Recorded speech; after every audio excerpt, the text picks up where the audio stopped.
industry. JANAAC is recognized by the U.S. Food and Drug Administration for 2 programs. Those 2 programs are aimed at ensuring that the food exported to the United States is safe and of the highest quality. JANAAC is one of 8 global accreditation bodies recognized by the Food and Drug Administration with authority to accredit third-party certification bodies for 10 of the possible 11 scopes. And I must add that JANAAC, or Jamaica National Agency for Accreditation, has the largest scope in the entire globe. We also are one of 4 accreditation bodies recognized for the FDA laboratory accreditation for analysis of foods. This accreditation focuses on accrediting food testing labs. We invite our drug testing laboratories that support the Jamaican sport industry to benefit from the enhanced credibility and international acceptance of test results that is available through JANAAC's accreditation of testing laboratories to the ISO IEC 17025-2017 standard. For those who may not be familiar with the requirements of this and other standards, we actually offer training. And so for more information, you can visit our website at www.janaac.gov.jm, and we also have a booth in the marketplace. So thank you very much, and do have a great plenary session and the rest of the conference.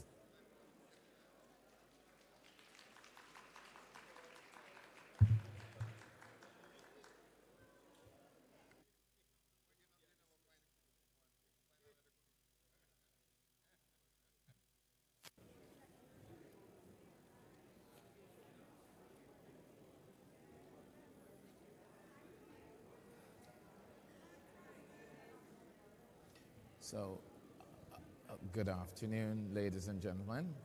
We're about to get on the way with the Plenary 7.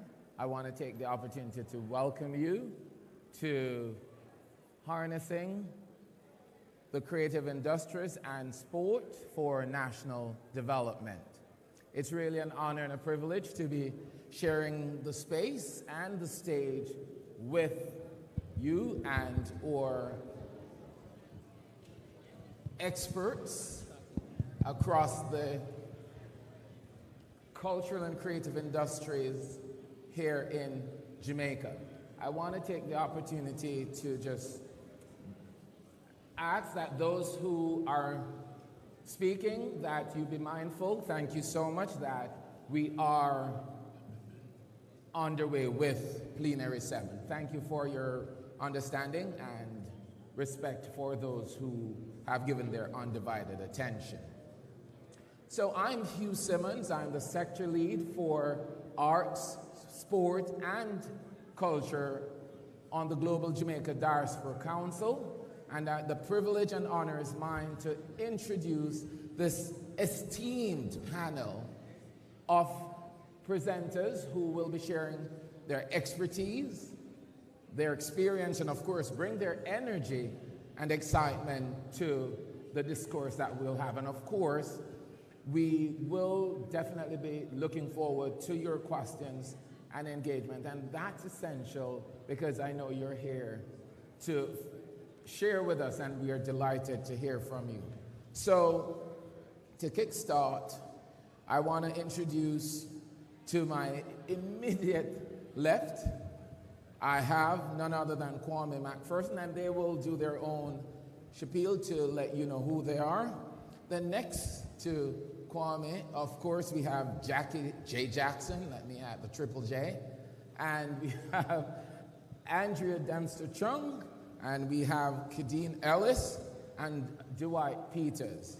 And I will ask the ladies to begin with their introduction to share with our audience. So ladies and gentlemen, I just ask you to have them introduce, and then we give them all a welcoming round of applause. Go ahead. Thank you so much, Hugh. Hello, Diaspora. No, I'm not hearing the Diaspora. Hello, Diaspora. Good evening. We know it's the last session, but we are bringing our energy, and we hope you'll bring yours too. So my name is Andrea Dempster-Chung, and I run an NGO called Kingston Creative. And what most people don't know is that Kingston Creative is a diaspora project. I was born in Glasgow, Scotland, and when the idea was hatched, I was living in London, and my two co-founders were living in Boston and in Miami. Like so many Jamaicans abroad, we saw art districts like Soho, Shoreditch, and Wynwood bringing social and economic benefits to these cities.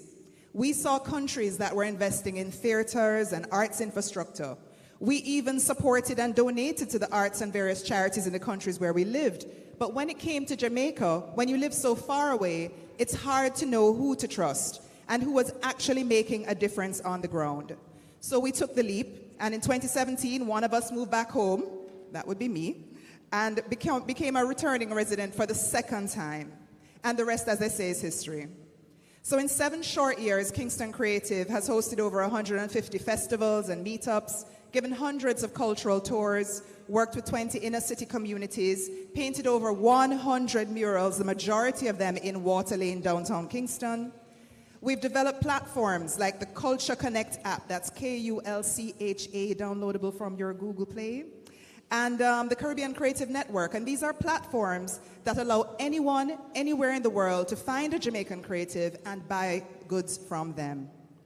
Kingston Creative also opened a co-working studio space located in the heart of downtown Kingston. But what does all of that really mean? It means that we have started to write a new story for downtown Kingston. Controlling the narrative about your country is critical. This hope and transformation story has been shared in The Guardian, on the BBC, in National Geographic, and Forbes magazine, and more. The world is very excited about what's happening in Jamaica and in downtown Kingston in particular, the arts renaissance, they call it. Downtown Kingston has won global awards last year, including the World's Best Creative Destination 2023, Downtown. Our Minister of Tourism, the Honorable Ed Bartlett, collected it in Berlin. Hollywood superstars like Scandal's very own Kerry Washington, and all tourists from all over the world now put Water Lane, downtown Kingston on their itinerary when they plan to visit Jamaica. This is a huge shift in a relatively short space of time, and with a relatively small investment from the TEF, from Sherwin-Williams, and from members of the Diaspora. Kingston Creative is a movement made up of people just like me and you, people who live either here in Jamaica or who live in the Diaspora, and who are tired of sitting and waiting for change to happen. We believe in our talent as a people, and we are betting on our little but Talawa energy and culture to bring about the change that we really want to see in our country. Ours is a story of transformation, and we're working towards the ultimate vision of one downtown, a capital city that is united by arts and culture, with live music, a night economy, regenerated buildings, low crime, free movement between communities, creative communities like Tivoli Gardens, Trenchtown, and Raytown, and hordes of people seeking cultural experiences and their money moving through downtown Kingston. We are here for investment and growth in GDP. Now let me be very, very clear. I am not asking you to care about arts and culture. Whether you personally like art, music, film, or dance is irrelevant. I am asking you to care about the Jamaican economy. I'm asking you to care about jobs, employment of youth, employment of women, and to see how this opportunity, powered by our creative people, can be transformative for our country. The data shows that the creative economy is a productive area with one of the highest growth rates over the past decade. Globally, it represents 3% of the world's GDP, employs more than 30 million people, and generates an estimated US $2.253 trillion. I sit on the Global Creative Economy Council, and from this vantage point, this group sees other countries investing strategically in this area and reaping the rewards. This is an untapped opportunity for Jamaica, and one that the diaspora can be pivotal in moving forward. In the diaspora, we already know culture is Jamaica's superpower, right?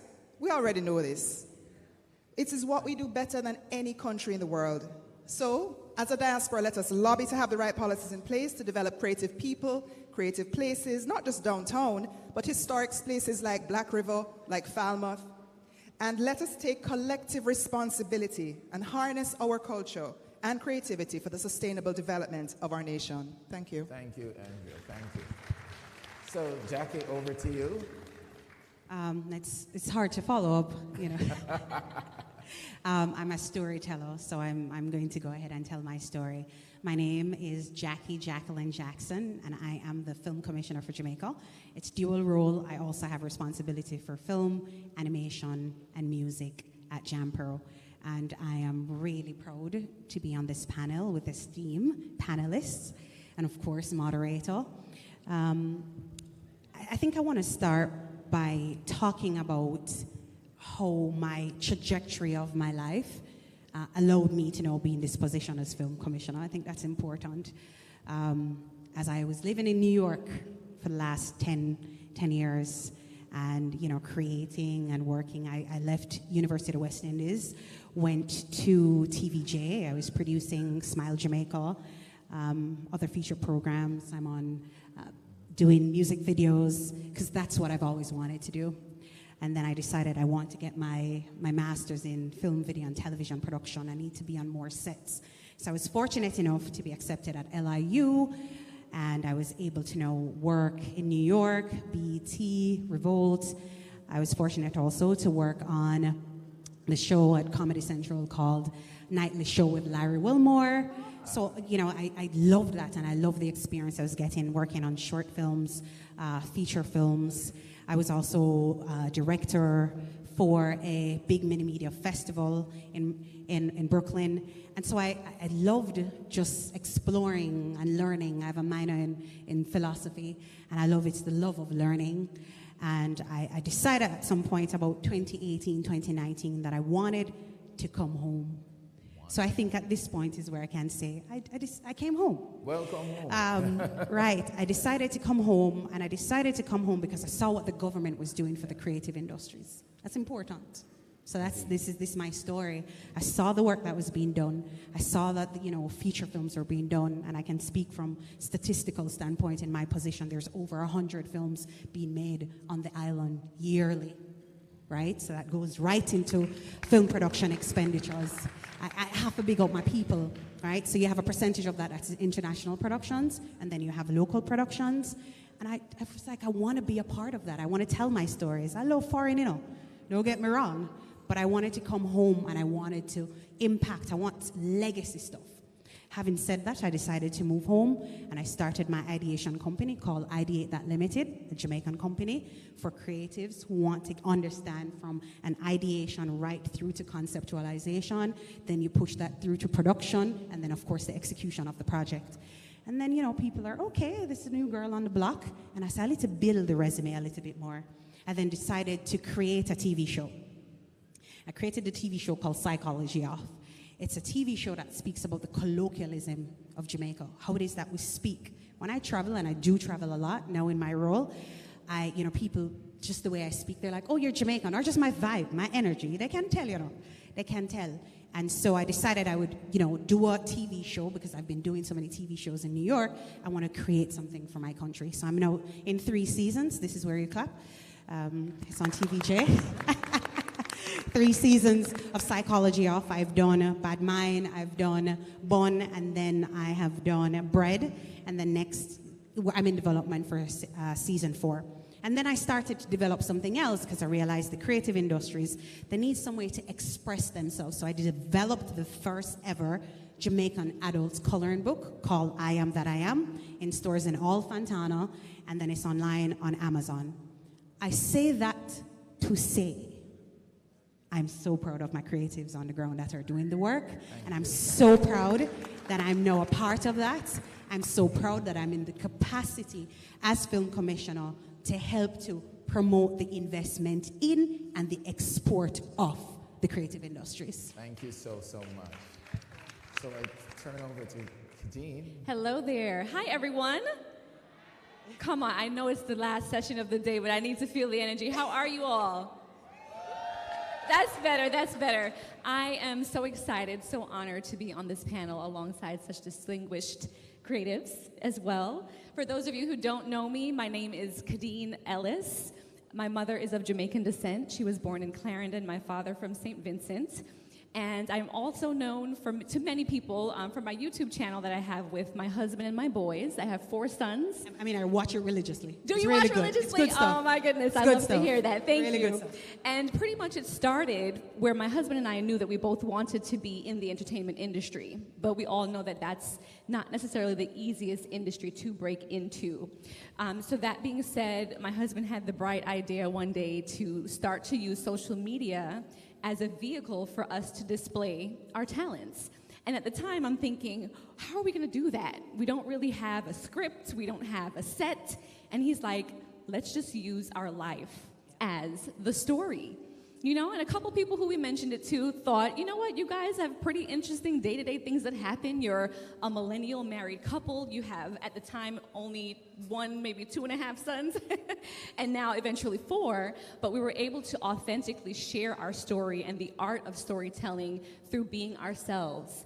And we use social media as a vehicle to be able to display to people our talents. My husband went to school to be an actor. I went to school for broadcast journalism. I have a master's in speech communication, performance, and rhetorical studies. So this is something that was embedded for me in early.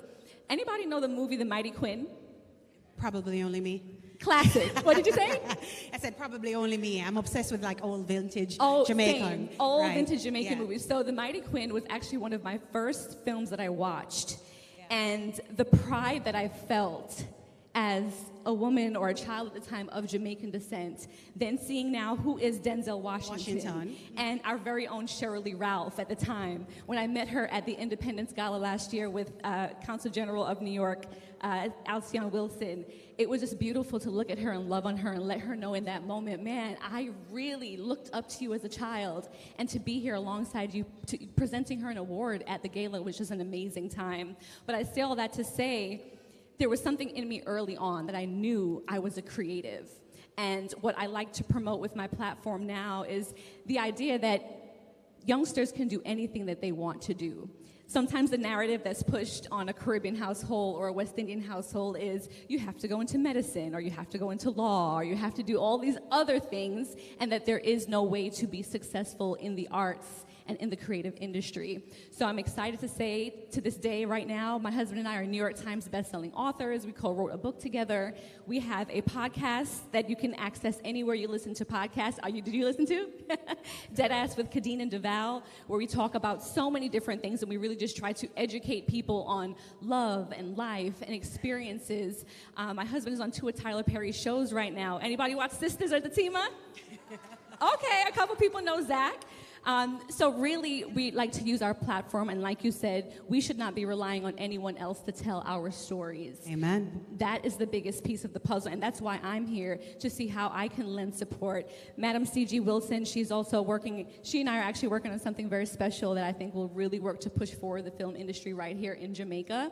And I was happy to speak with PM this morning, who let us know that there is a film fund that has been put together. That's my baby. That's your baby, exactly, and you're taking proposals soon, which I think is amazing. So we really cannot allow and wait for others to be the ones to tell our stories and our narratives. I can't tell you how many times I've watched films or I've auditioned for roles, and you end up seeing who gets the role as a Jamaican, and I'm like, she don't sound like a real Jamaican to me. Our patois a little off, and you really think, man, why couldn't that have gone to an authentic Jamaican in that role? So I really want to be able to use my platform, and alongside you all today, speak more about how we can use our platforms to be able to be of support to people within the industry who aspire to be there. Wonderful. Yeah. Thank you so much.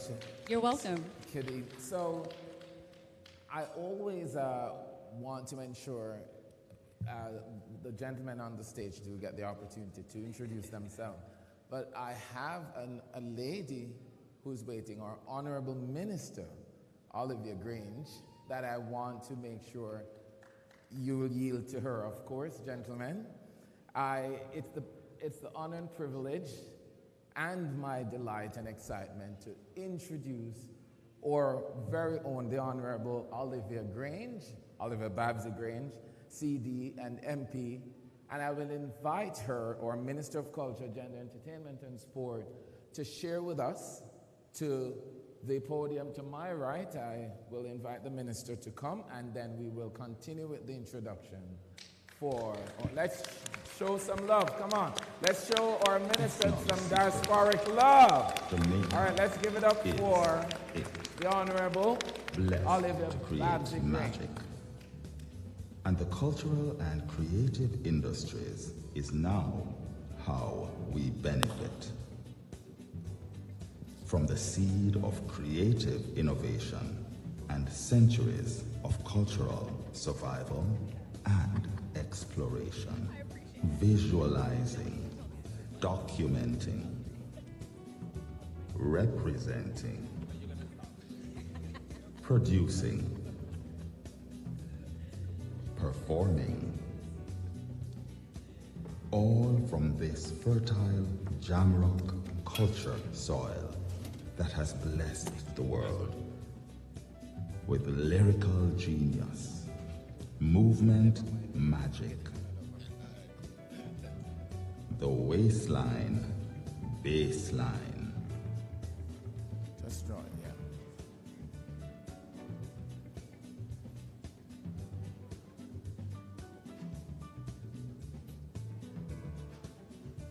Gaming, design, fashion,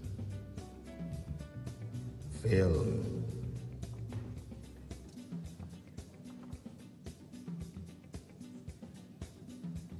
lighting, visual soul energy in motion. And at the heart of it all is a people so vibrant and true. Their spirit shines through. Beautiful, strong, resilient. Talawa, Jamaica. Our innovators use their ingenuity to produce festivals and spectacles that captivate the world. Talk is cheap unless it's Jamaica talk. How we talk is a song, and we package it and bring the world along. On grand stages, the vibe our artists bring alive in otherwise motionless bodies is unbelievable. Stop the clock for moments in time.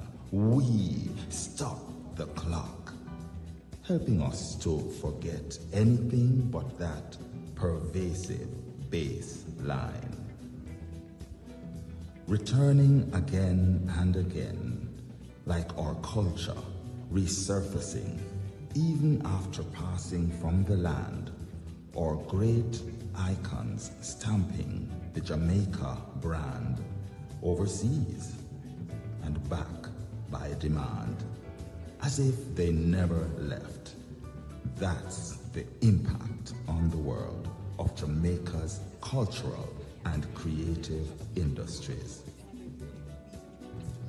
We are the Talawa people, and through our art and from our heart, our culture produces and presents an industry to make us proud.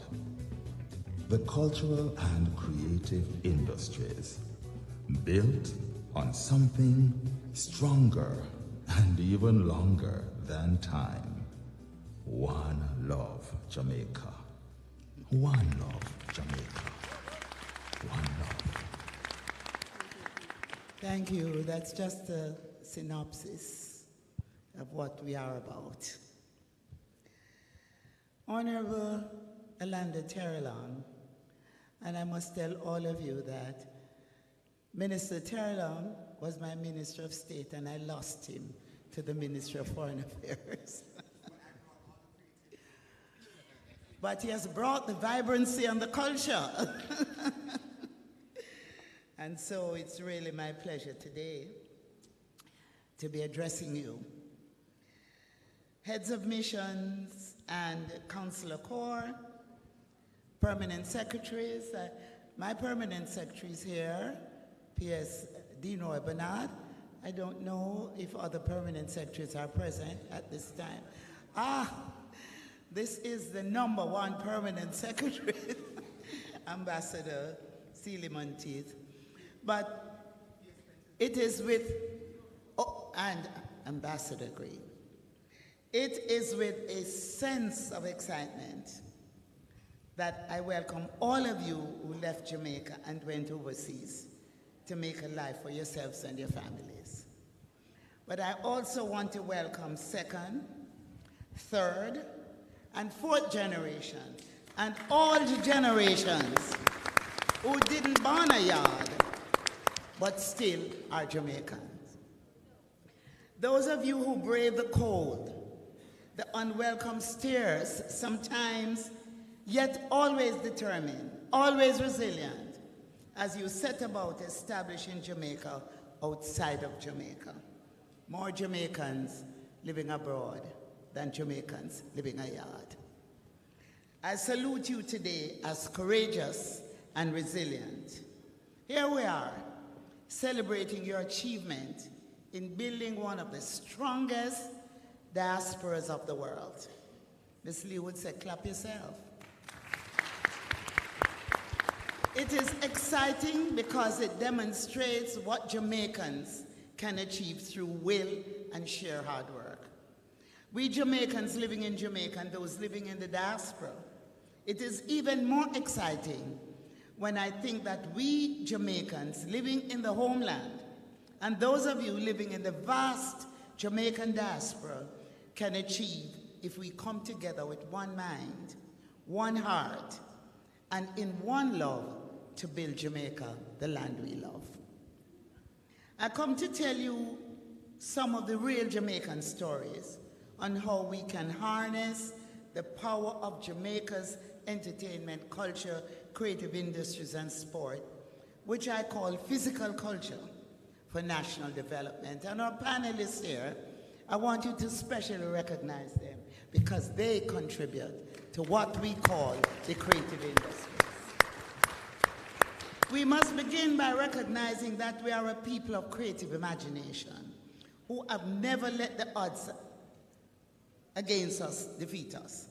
We are fiercely determined and also very feisty because we are a proud people. We are a people who have known how to use our creativity and our self-identity to ensure that we stand out wherever we are. Anywhere you go, and you just look, you can tell if that person is Jamaican. Am I right? We just have an attitude, we have a swag, we have a vibe. Trust me, you just know that man there or the woman there or the young girl is a Jamaican. Something special about us.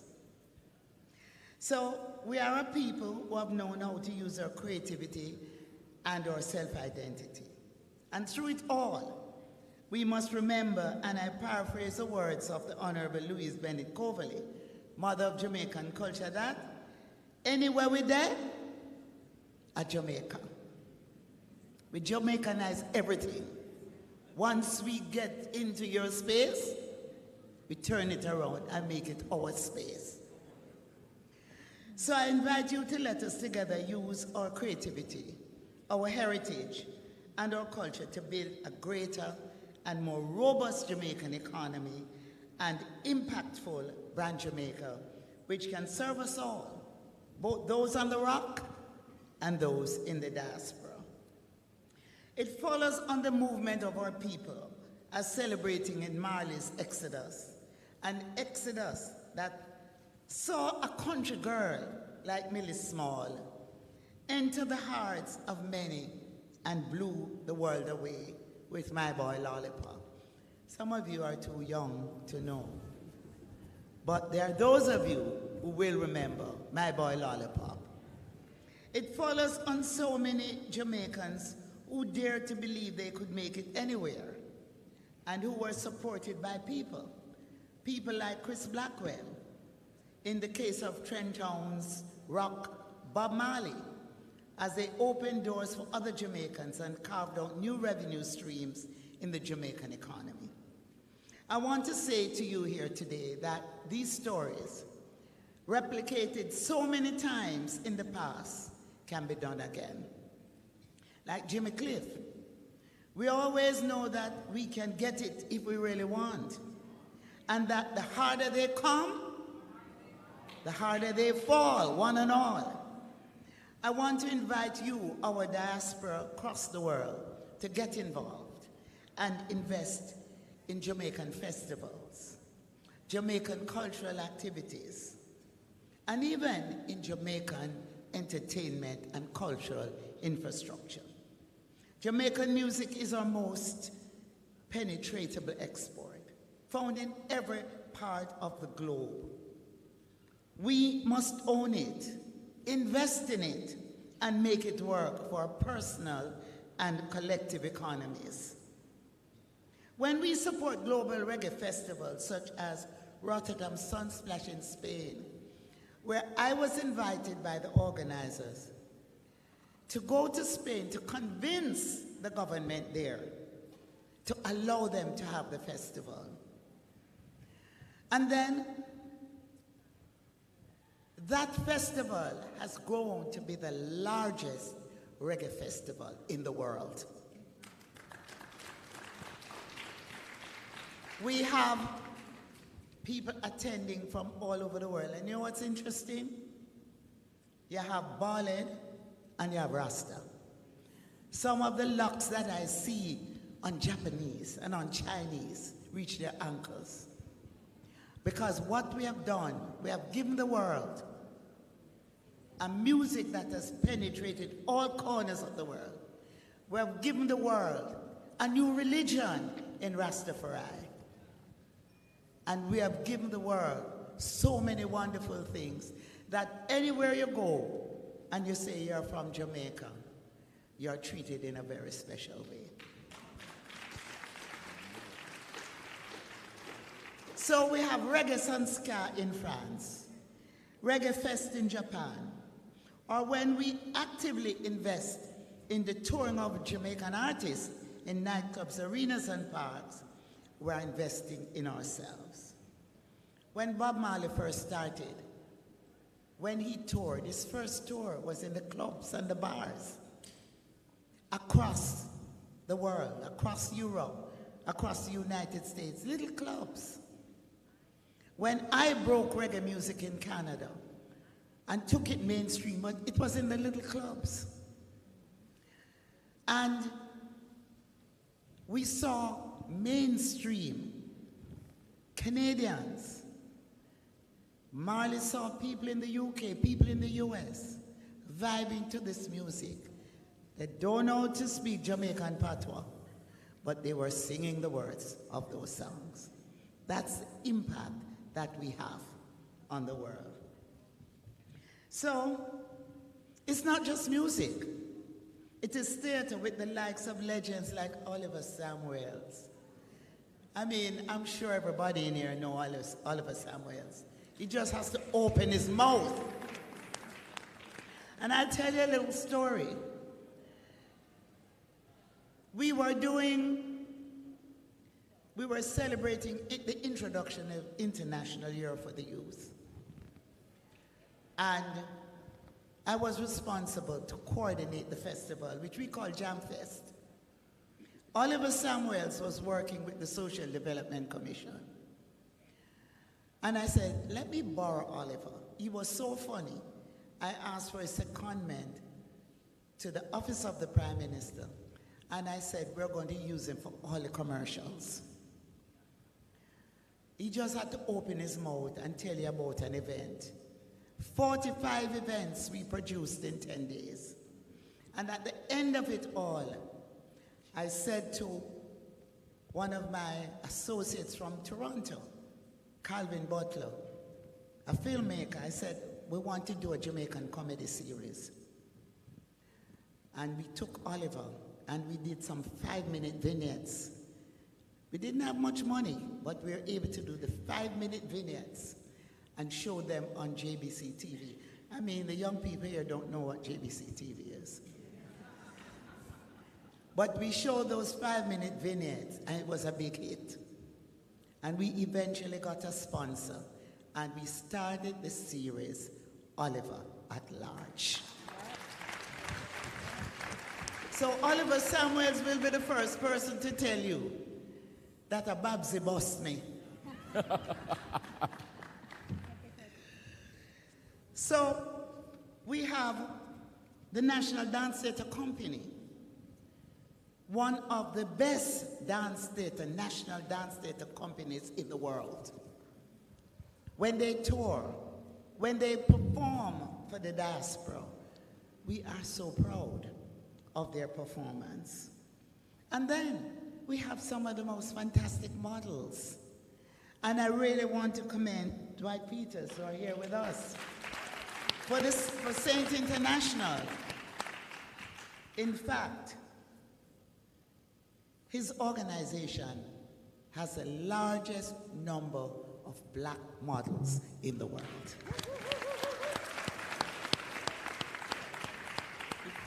And of course, there are great painters and sculptors. As we speak, the Venice Biennial, the largest and oldest of its kind in the world, is this year featuring works by 3 Jamaican artists. Negro Aroused by Edna Manley, Conversation by Barrington Watson, Johnny Cool by Osmond Watson. Every member of the diaspora should have even one work of a Jamaican artist boldly exhibited in your home or your business place. You have to invest in your own. As I look in the audience, I see Tommy Cowan. Tommy Cowan, one of the members of the group called the Jamaicans, who won a festival song competition. Was it Baba Boom? Who remember Baba Boom Boom? Let me see the hands. I want to hear you sing it. Baba Boom Boom Festival. Baba Boom Boom. Tommy, stand up and be acknowledged.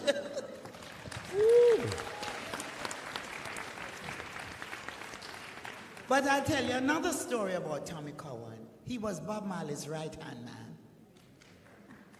And he was integral in the peace concert that was held in Jamaica, where Bob Marley brought together Edward Seaga and Michael Manley to shake hands on stage.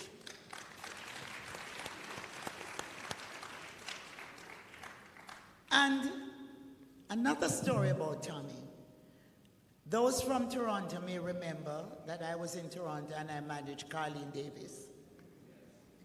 Came back home, got very busy in politics, and asked Tommy to manage Carleen's business on my behalf. Well, you know, Tommy managed Carleen on his behalf. And today, Carleen Davis is Mrs. Carleen Davis Cowan. And together, they now promote one of the biggest gospel festivals. The biggest gospel festival in Jamaica, and one of the biggest in the world, Fun in the Sun. So, as I said, there are many stories. This year, we have hosted several world-class events in track and field. And allow me to feature one among many, the Racers Grand Prix, which was celebrated not just for its world-class organization, and it's headed by the best coach in the world, Glenn Mills, the Honorable Glenn Mills, who was Usain Bolt's coach. But to the great pride of Jamaicans here and in the diaspora, that event saw our young, upcoming elite athlete, coached by Glenn Mills, Oblique Seville, defeat the always vaunting American lead athlete, Noah Lyles, in the 100-meter event. Now, don't get me wrong, we support Lyles because he loves Jamaica and continues to be inspired by the legend Mr. Bolt and his girlfriend. Janelle Bromfield, another athlete, happens to be the love of his life, and she's a Jamaican. Wow. But of course, Pastor Christian picked the fuss. We are praying that Seville will do it again at the Paris Olympics and beat Noah Lyles. Tough love. That's how we are, tough love. We're also building out our festivals here at home by seeking to upgrade our infrastructure for the arts, culture, and sport. And we call sport physical culture. We're investing in primary school facilities for sports. We're investing in community sports facilities. We are seeking to upgrade our creative infrastructure to more state-of-the-art facilities befitting of a nation widely regarded as the Mecca of culture and sport in the Caribbean and in the world. In tandem with this is ensuring that our creatives and our sportsmen and women, boys and girls, have the necessary equipment and gears so that they can excel in the world. We are determined that no Jamaican creative or athlete should be expected to perform without proper gear. Perhaps one of the stories you can adopt, one of the things you can do, is shoe a champion. In other words, no Jamaican child or athlete should be running without proper footwear. The Institute of Sports, which falls under my ministry, we promote the basic school, track and field and football, Little League. We promote the primary school, track and field, of which Usain Bolt was a part. And I have a brother who was born in the US, who was the fastest youngster in the state of New York. He no longer runs. But he saw pictures of the kids running at the Institute of Sports Track and Field. And he noticed that some of them ran barefooted. Now you know how the sun hot. And he said, I am going to start a campaign to get running shoes for Jamaican youth. And he started a program. And I want to invite all of you to look at what you can do for sports, for culture, for entertainment as members of the diaspora. So today, I make my little contribution. You give a politician a mic, and you are in trouble. So I'm going to wrap my remarks by saying to all of you that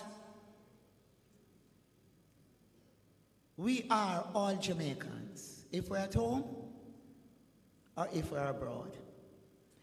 And I'm going to ask,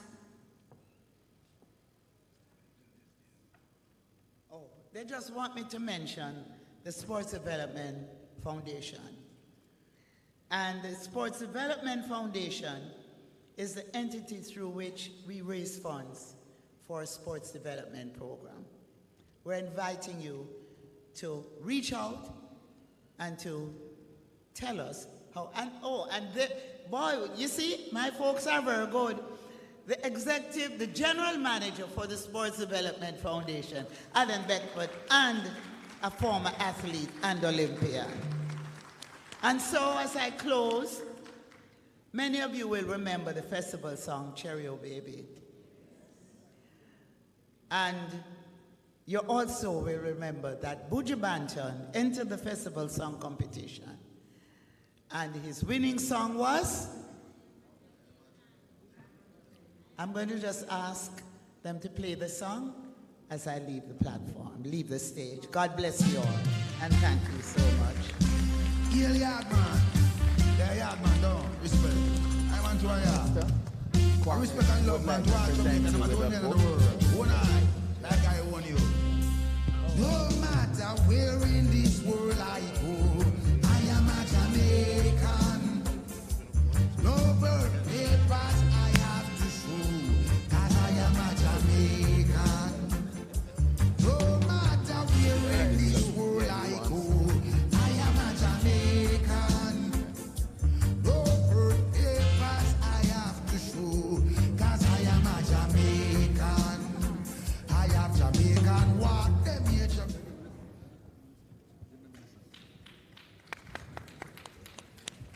Ladies and gentlemen, let's give it up for Honorable Babsy Grange, or Minister of Entertainment, Culture, Gender, and Sport. Thank you so much. So, Kwame, I just want to ask you now, take a quick run and introduce yourself, and then we'll get to the question. All right. Our next panelist, and then to our question. And then Dwight, right? All right. Yes. Well, I don't know if I can follow everyone, but I'm just going to talk as I normally do. My name is Kwame McPherson, and I'm a diasporan, and that means I'm a recent returnee. And the thing is, once coming home, I didn't know about the creative energy. I knew about it. You know, we create music, you know, we create everything that we've created. You know, Jamaica has an energy. I'm a writer, first and foremost. I love writing. I love telling stories. So my journey across the diaspora, because I have lived in various countries, but I have also had the love for Jamaica that I would always return one day. Now the thing is, which I will share, is that last year I won the Commonwealth Short Story Prize for the Caribbean and for the world. Thank you. And the thing is, I had entered that competition 9 times. And the one time I won that competition is in Jamaica, where I won everything. Out of 6,642 entries, 53 countries, I am, last year, was #1, the first Jamaican to do so for that literary competition. As a returnee, I have found being in the creative industry, which I'm now a part of, I have been able to partner with National Library of Jamaica. I have Bev Lindsay here, and we've done workshops together, creative writing workshops.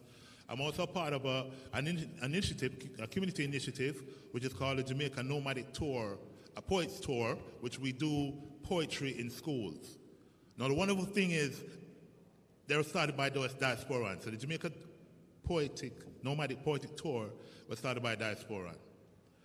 At the end of this month, we have the Black River Film Festival, which is the first to happen in Black River, the first of its kind, I probably think outside of Kingston, and that has also been started by a diasporan. And so I share that because a lot of times people think that the Jamaicans who are creating things, but diasporans have come home and we have created and we continue to create. And for me, I have been very successful in terms of being able to write and win an international competition.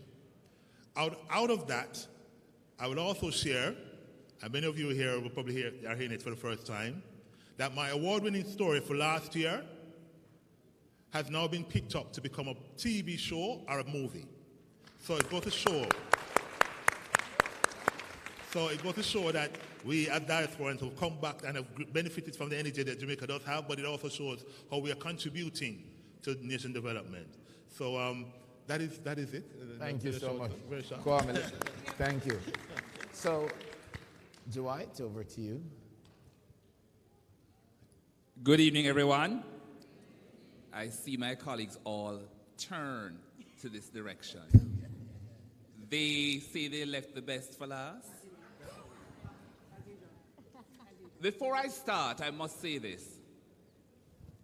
I was extended the invitation, and thanks to the Ministry of Foreign Affairs and Foreign Trade, I'm humbled to be here. But now that I'm here, a couple of things happening, and I have to wonder if it's just pure coincidence. Consul General Alcyon Wilson. First time seeing her in person. And beside her, I'm just seeing him because I didn't realize he was here. This is a shocker, be quiet now, her husband, who happens to be one of my very first Saint models. Stand, Omar. And I see mouths are open, but I have not seen him in many, many years. So I am indeed proud. You're doing well. Let's go further. To my immediate right, the charming Kadeen Ellis revealed that her mother is from the parish of Clarendon. Her mother, hold on, that's my home parish too. Hold on, it gets better. Her mother went to the best high school in Jamaica, Glenmuir High, which happens also to be, listen carefully, the alma mater of the permanent secretary of the, and yours too. I tell you, what more would you need to convince me that the energy is absolutely right for me to be seated here this evening and to have the position of being the finale speaker, just to give the energy to the room. But let's get to the business of it. You know, my Jamaican family from the diaspora, welcome. We're there. Let me hear you. We're there. Yeah. Let me hear you. You sound weak, man. Go again. We're there. Yes, we're there. To my esteemed colleagues on the panel, I do feel humbled to be among your peers this afternoon. Now, Saint International has been around for 24 years. In 2025, we celebrate 25. But as I reflect on aspects of the conference theme, particularly youth empowerment, I considered it a poignant symbolism for the work that Saint has been doing for the last 24 years. To set the stage, or make that the runway, it is important for us to contextualize the role of Saint as to why it is that I'm sitting here. Saint is totally Jamaican-owned, Jamaican-based, but an internationally operated model management company. Saint has discovered, developed, and placed internationally more Jamaican models, males and females, than any similar company in the history of the Caribbean. From New York to Paris, London to Milan, Hamburg to Barcelona, Athens to Istanbul, this Jamaican Saint brand burns brightly among the best across the world. Saint is the Jamaican brand managing models from Nigeria, Martinique, Guadeloupe, the United States, and now South Sudan. From our Jamaican base, Saint has created historic and memorable moments directly collaborating with iconic brands such as Balenciaga in Paris, creating history when 8 Saint Jamaican models walked for the brand's Fall 2019 collection. It was the first of its kind in history for a Jamaican, not just a Jamaican agency, but an agency specializing in black models to have that many on one major international runway.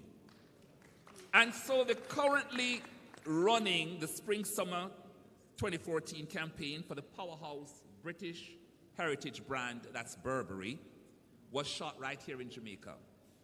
And 4 Saint models were booked. Saint International was selected as the Jamaican partnering agency for the casting team for Burberry for this project. Saint global media coverage is impressive and obviously has lots of depth.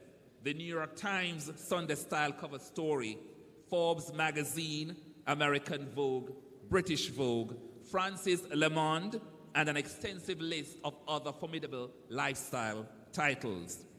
Whether it's the coconut vendor from Portland, Tevin Steele, who made global headlines as the history-making breakout star for Saint Laurent in Paris, or Sheba Griffith from Trenchtown, who sold with her mom in the market downtown, then hitting the runways of Paris for Givenchy. These stories showcase the heart of our tagline, changing lives, expanding horizons. And if you are still looking for that connection between Saint and this room, to the very right of this lineup, the mediator for this event, Dr. Hugh Simmons was actually one of the very first supporters of Saint so many years ago. And here we are today. So when I saw that he was the mediator, I wasn't even sure what was happening. But here we are, Sir Hugh. In many references, the creative industry, and this might be a challenge, is lumped together as if it's a monolith. But indeed, we are unique, disparate, nuanced units that can only actualize universal success if we're considered separately. We're not all the same. Even though we could collaborate together, music is different from fashion. Fashion is different from art. Art is different from film. And film is different from music. And so it is challenging if you are considering a strategy for the creative industry to always simply lump them together. So that's something we have to consider going forward from this platform. Undoubtedly, we share the best ambitions for Brand Jamaica. For the fashion industry to evolve and thrive, then an efficient, cohesive, and dynamic ecosystem must be meticulously curated and implemented. That's the only way we can have sustainability. As a part of the fashion industry, a reliable, affordable manufacturing architecture is also indispensable. Indeed, the educational infrastructure must be elevated to global standards. And surely, the Edna Manley College of the Visual and Performing Arts, for which I'm the chair, intends to accomplish such a role. So too will the Hart College of Beauty Services. The number of professional opportunities within the fashion industry is a lot. Designers, stylists, hairstylists, makeup artists, show producers, photographers, retouchers, location managers, studio owners, pattern makers, fabric consultants, and of course, the models. So we are here today to exchange thoughts, collaborate to achieve common ambitions, not just to intellectualize or contextualize, but to leave with that important clarity of a vision, a dream that is activated by the unrelenting pursuit of excellence and the burning passion for the greatness that we have, infused with integrity. My family of the Jamaican diaspora, we must commit. We must remain united for Jamaica's transformation, fostering peace, productivity, and youth empowerment. We got this. Thank you, guys. Thank you so much, Dwight. So, ladies and gentlemen, you have the introduction of our panelists, and I'm going to just kickstart with the question, in what ways can cultural, artistic, and creative sectors contribute to community development and social cohesion within Jamaica? Andrea, I would like you to kickstart. Sure, thank you. Culture is without doubt an agent of social change.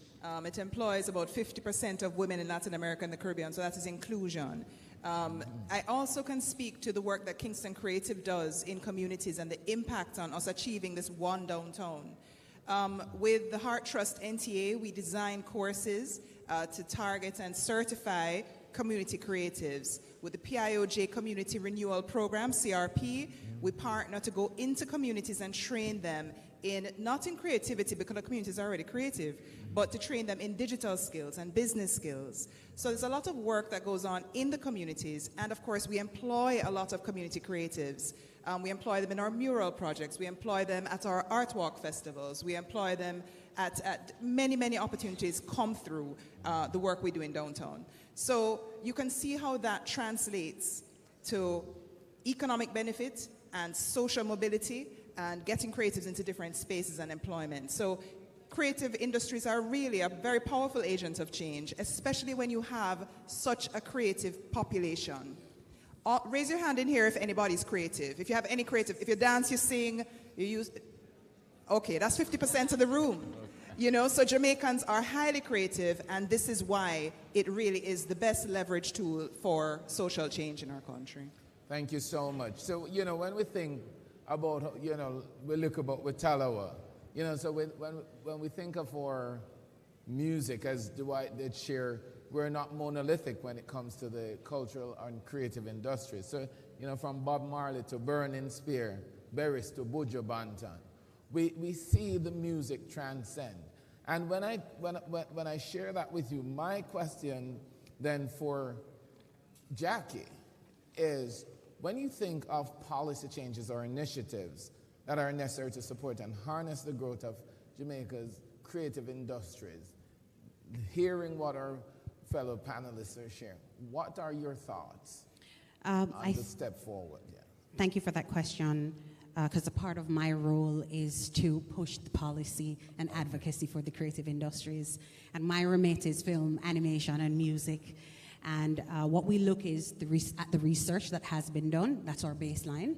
So all of the cultural and creative industries researches, we look at those, and then we look at the programs that have been implemented before. Then we also work with our stakeholders, because that's important too, because sometimes we want to design things without talking to the creatives themselves, right? So we have a lot of, and it happens a lot, but we want to go to the creatives and say, you know, what is it that you need? And specifically for music, what we've done internally, I know that JANAAC is, you know, always pushing the screen-based industries. But when I joined the Film Commission last year, my president is here, President Cox. I said, President Cox, I really need to create an initiative specific for the music industry. So I pitched her artist management and monetization program.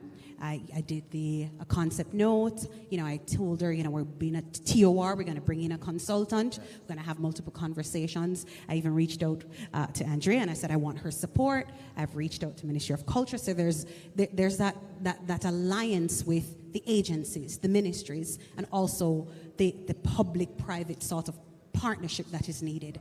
And I want to say that, you know, we're into the first stage of ensuring that we have a consultant that comes on board to create something that is meaningful. Because sometimes we create these initiatives and it doesn't get to reach the creative. So we want to not just reach a particular artist, but we want to use and look at the youth.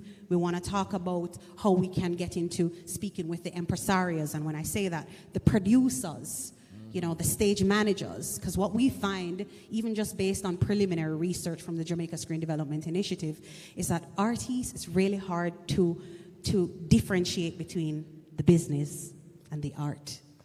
Thank you so much for that response. So, you know, building on what you just shared, and I go, you know, just to say, when we think of, you know, our literary giants, literature, you know, is important. Poetry, we have sitting the Commonwealth Prize winner beside us, Kwame. So from Claude McKay to Edward Barr, Kwame Dawes, Miss Lou, right back to Aishan Hutchinson. How important is the public-private partnership to foster the creation and the curation of a sustainable creative sector? And it's a very good question. I think as one of the things I realized when I came home is that, as Dwight mentioned, you know, everything has been put into one box. So, for example, when I was living in the UK, you'd have as an author, you would have access to the Arts Council, who can give you funding for a particular project, so on and so forth. In Jamaica, we don't have that kind of facility. There's a lot of, as Jackie said, there's a lot of really creative young people. You know what I mean? I've done mentoring in my alma mater, Calabar High, and one of the things I realized interacting with the young men is their knowledge and the way that they, because we did poetry, it's a poetry workshop, And it was so wonderful to see how these young men were expressing. So then it's all right, so that's great. So I was saying to them, boy, you think you can publish a book, I said, yeah, they would really love to do that. So what's the next step, for example? Yes. So like I said, so there's no one-stop shop or one place where, or if there is, it's not known. For young people to have that type of support or that kind of facility, especially when it comes to writing. And one of the things I'm an advocate for, and I must admit, I will share this with you too. I had the opportunity to go to Buckingham Palace, and I met Queen Camilla, and we had a discussion about writing in Jamaica, funny enough. It was only about a minute, but she actually said, must go back to Jamaica and encourage young people to write. And the reason why I share that is that we have to have a way of our vehicle or a channel there where young people can be seen. In terms of, like I said, the creativity that I've come across has been phenomenal. We're all world beaters anyway. But it was so good but there's nothing in place in terms of that private-public partnership, or if there is, it's not known. So I think a lot more needs to be done in terms of getting the message across for the creative industry, particularly in terms of creative writing. Thank you so much, Kwame. And I listen to you and build on what you're sharing, because as we think about deregulation, make sure that we're not lumping everything in the creative sector in one. So as we bring about sensitization to what I think is a multi-pronged industry, how, and I will direct this to Dwight. When I think of artists like Barry Watson, Albert Hewitt, Malika Reynolds, and even Ebony Patterson, Ebony, I forgot broad in the sense of the word, to really get her crown. So when we think of how can Jamaica enhance its global competitiveness in the cultural industries, utilizing, of course, digitization and technology to optimize the economic impact. Dwight? That's an interesting question, and thanks for that. There has to be several considerations, and I'm sure, Jackie, I see you shaking your head. You're ready to get on board for this one. But given the type of cultural interest you have, whether it's art, whether it's fashion, the application of whether it's technology, digitization, whatever you refer, it's going to be a little different. But the ambitions are always going to be similar. You really want to get ahead of the game. Yes. Like I share with people, 10 years ago or 15 years ago, you used to use a Polaroid camera to get the images of the new models that you find. So, even at the time, they were phasing them out, but there was really no other option. So I had to scoop up all of them from the only distributor in Jamaica at the time. Okay.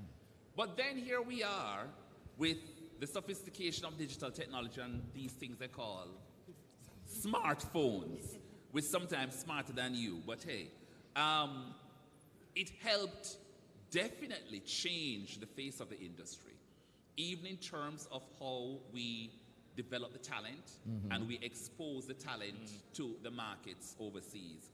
One thing is important in the game, I find, and it doesn't matter which part of the cultural industry you are, this term aesthetic is sometimes taken for granted a lot.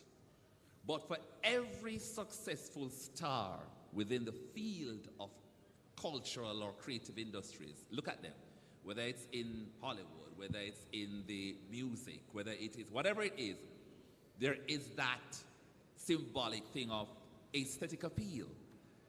So to really get to that next level in whatever, like I said, the area of creative endeavor, you've got to understand what that means to your profession, to your specific craft, how to elevate it and get it to the point where globally it will appeal to the right market. So for instance, for the models,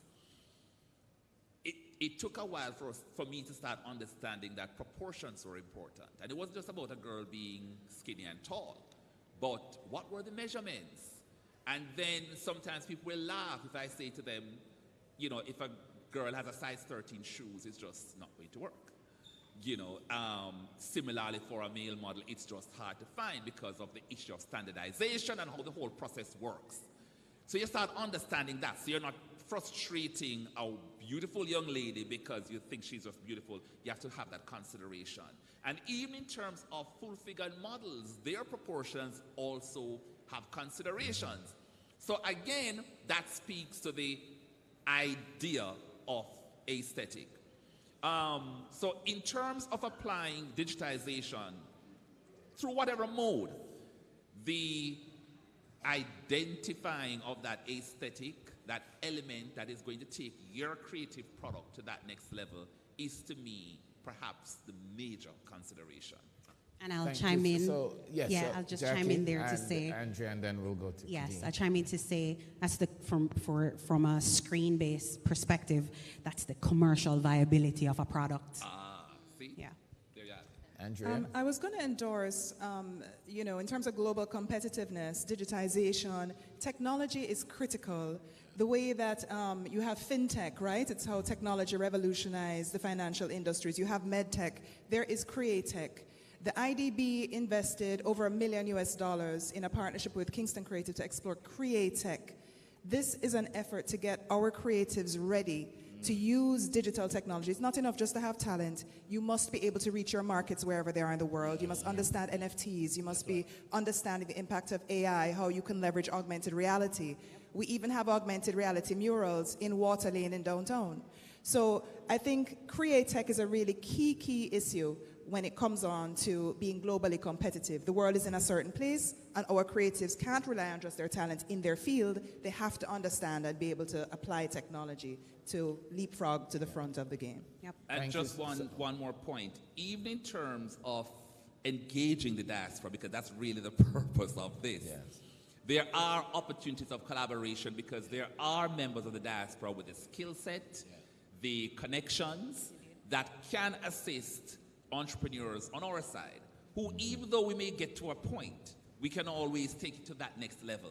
So, we always look forward to reaching out to, for opportunities in that regard. So that's a major consideration as we discuss all these, elements. Thank you so Moderator, much. if I may just add, there is a very key way that the diaspora can engage with these creatives. I'd be very remiss if I did not mention the Caribbean Creative Network.org. This is where you can find a Jamaican creative, look at their portfolios, see what they offer, or the Culture Connect app, KULCHA Connect.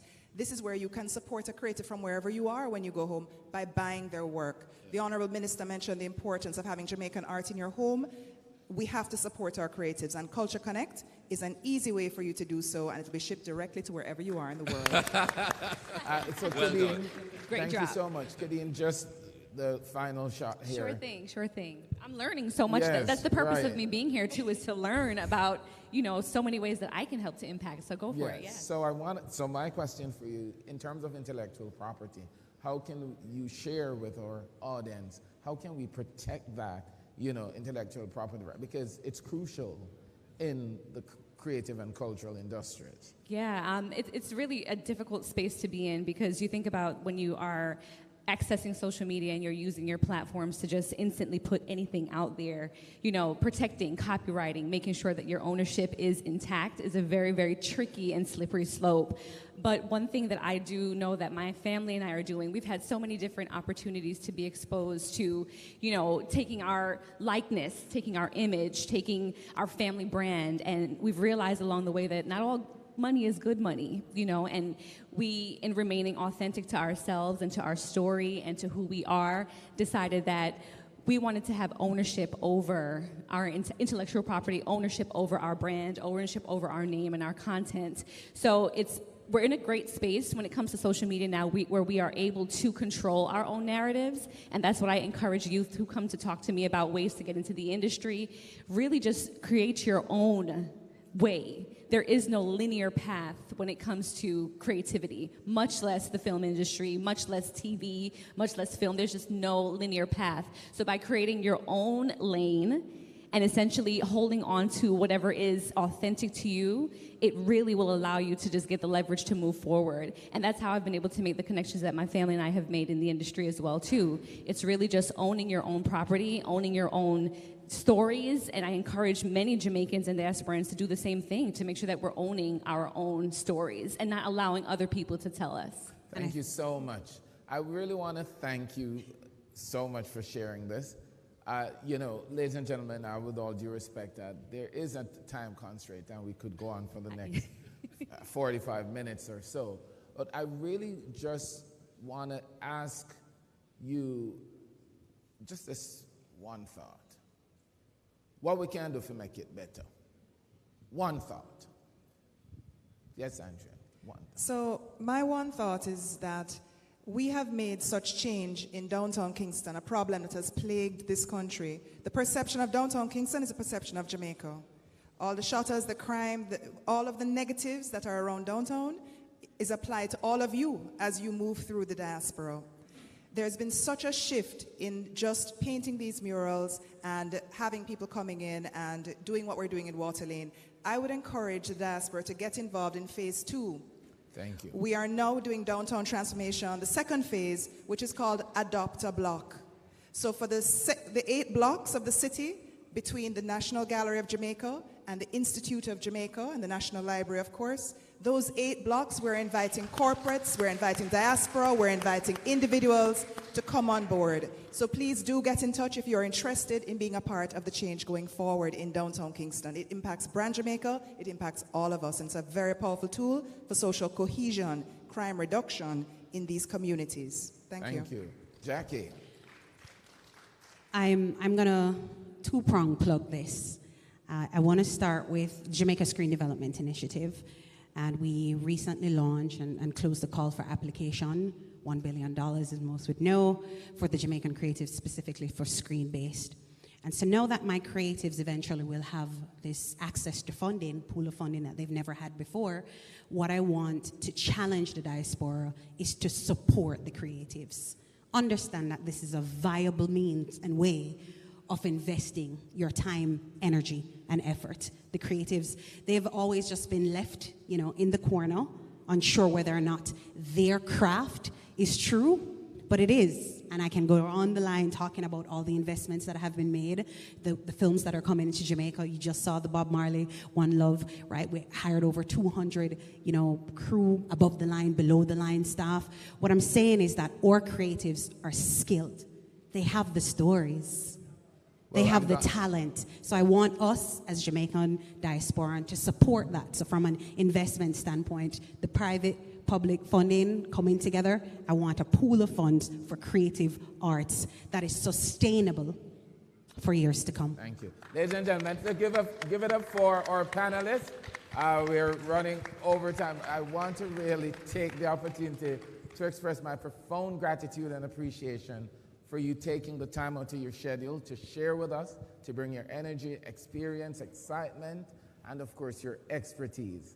I thank you, and I look forward to when we bust out and make Jamaica and Jamaicans the people of the world when it comes to culture and the creative industries. I thank you for your work. Ladies and gentlemen, give it up for our panelists.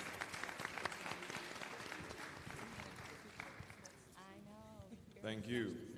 So, they're asking us to stand for a photo op, please. Are there any questions from the audience?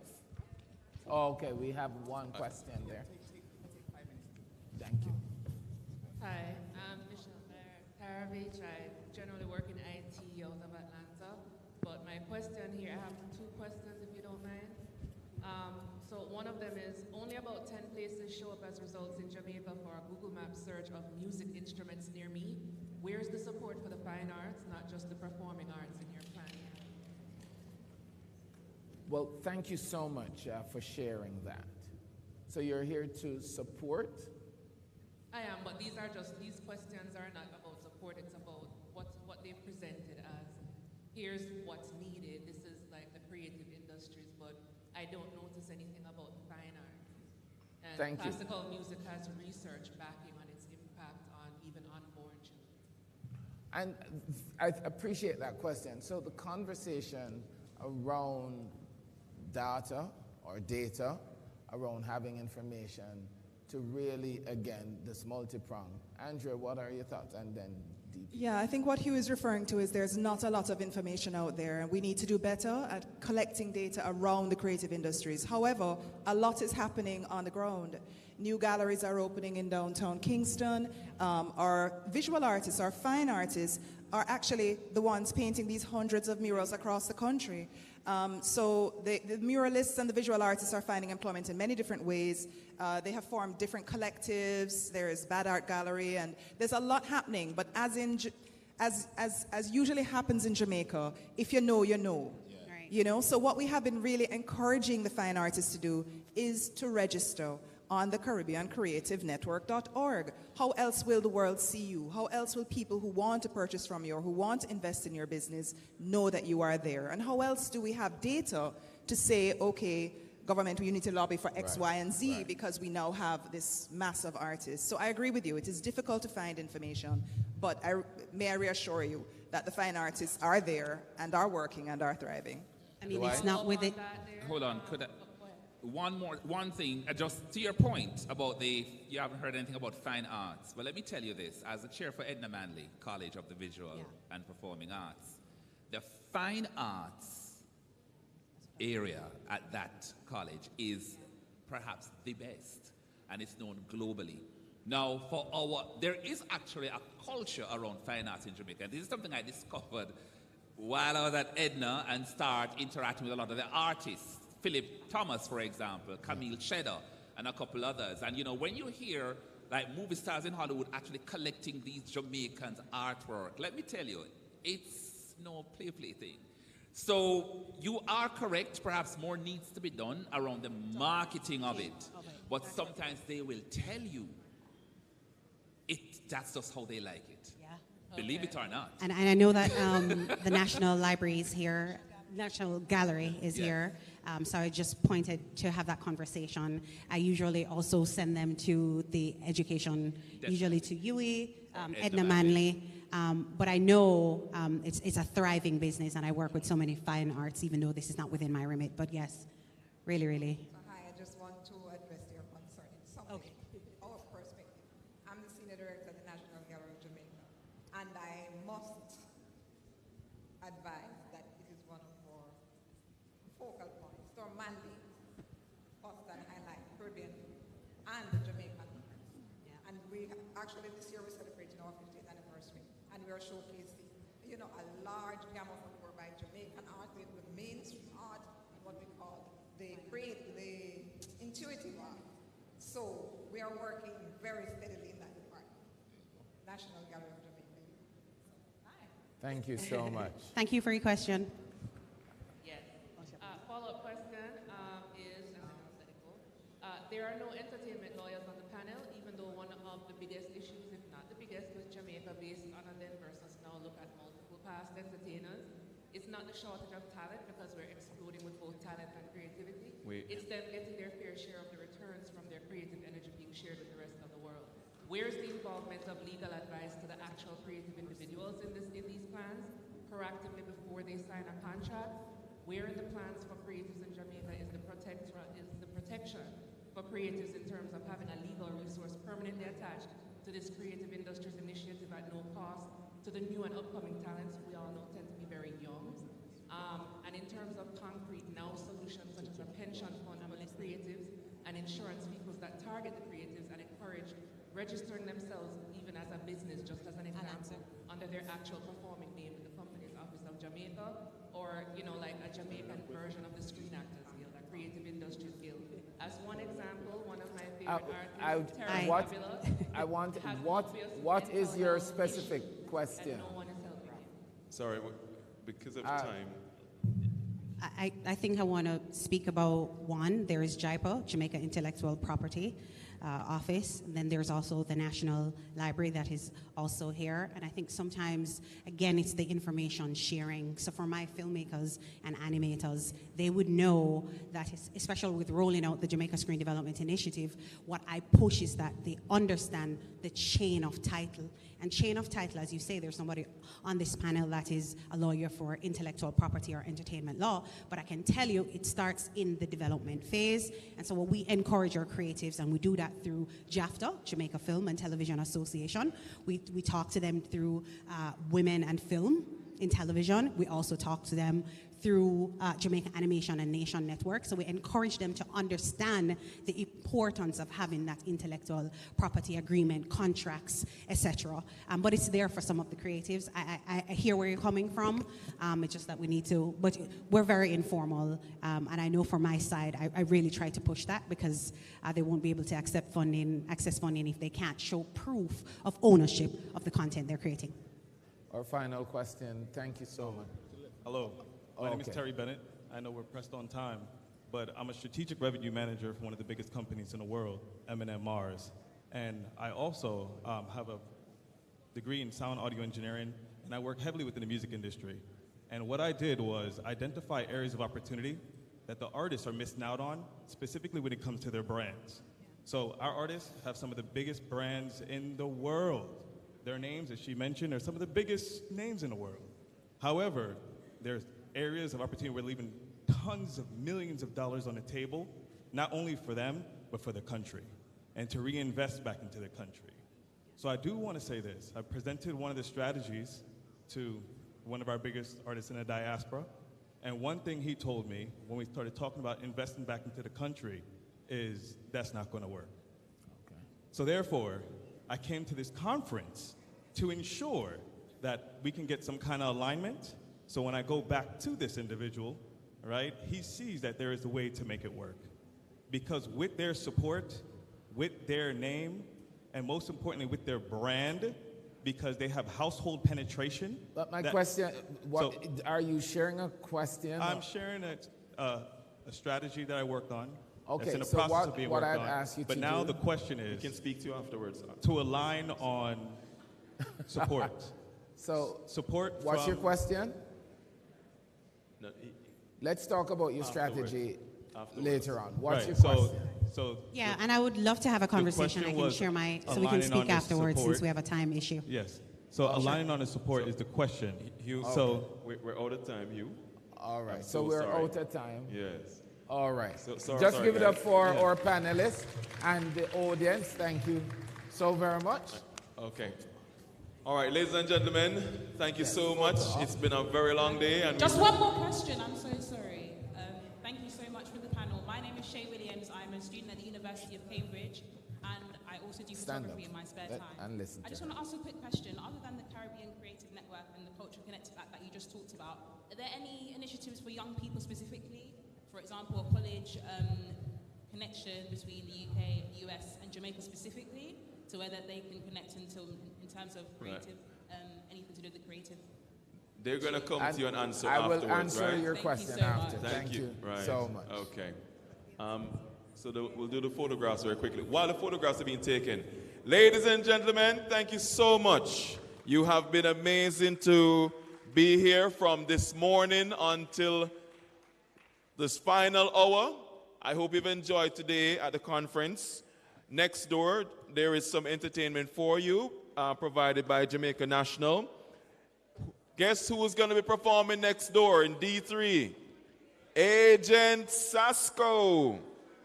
So, for those of you who are fans, regular lovers, next door, Jamaica National will put on a treat for you. Join us tomorrow, final day of the conference, where we will start the day at 8:30 a.m. looking at tourism and wealth creation.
Hello and good evening. My name is Katie Francis, and you are watching Jamaicans.com.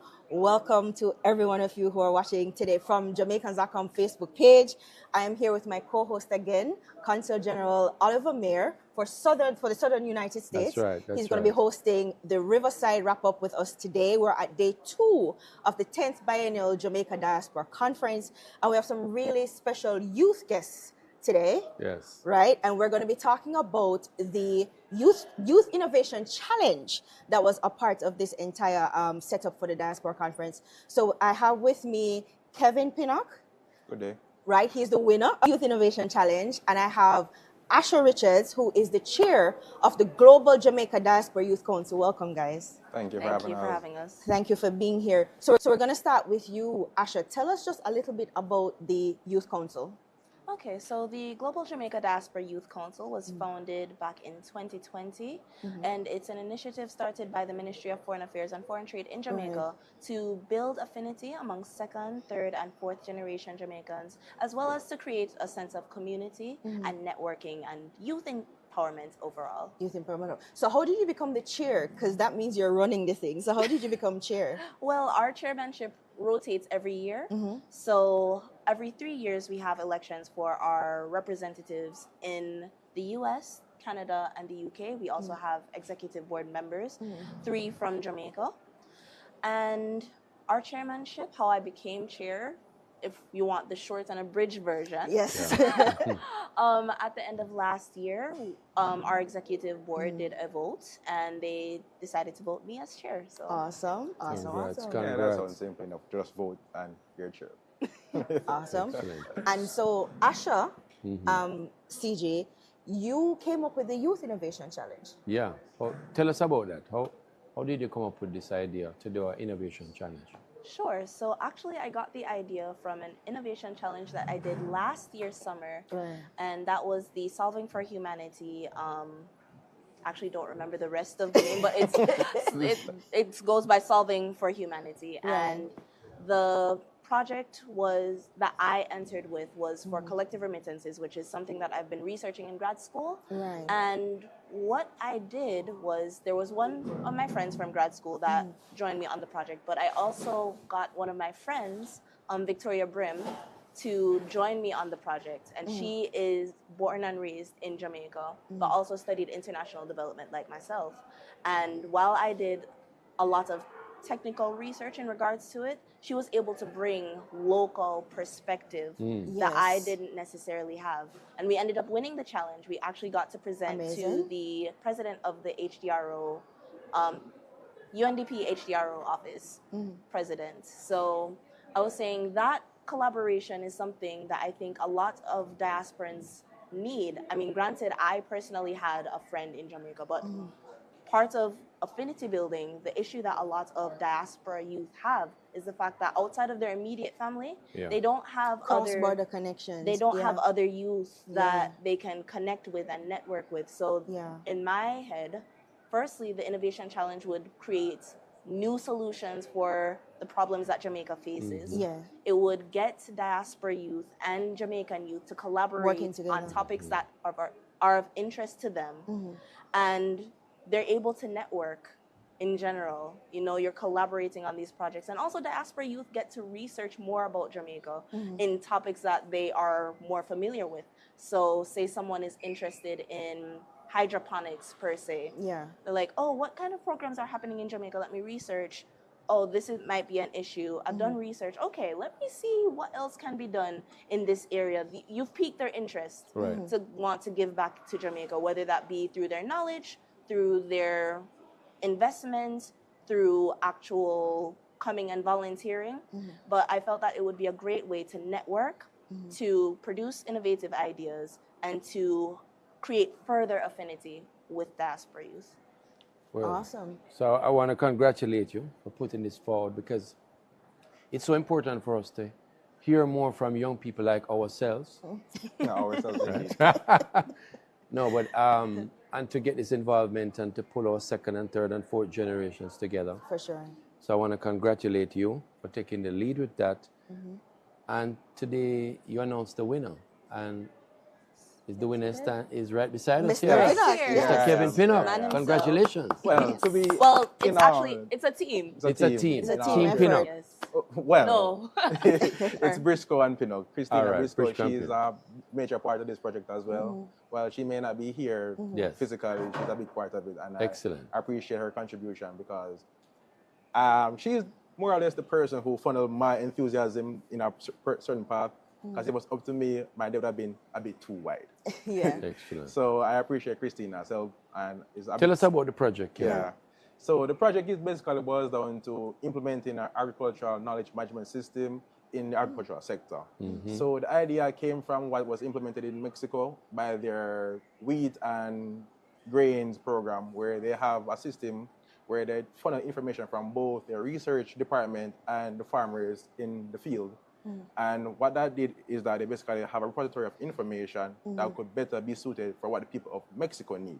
Okay. And since that idea kind of makes sense in an aspect to where you're getting information from both a knowledge-based sense of people who are specialized in research and development, but people are also doing the physical work out in the field that have a better idea of what the quote-unquote real world has to offer. The idea could work in Jamaica as well, because a big thing our agricultural industry is that we want our agricultural produce to be at a higher quality, increasing yields and sustainability and all that, and everything of that nature.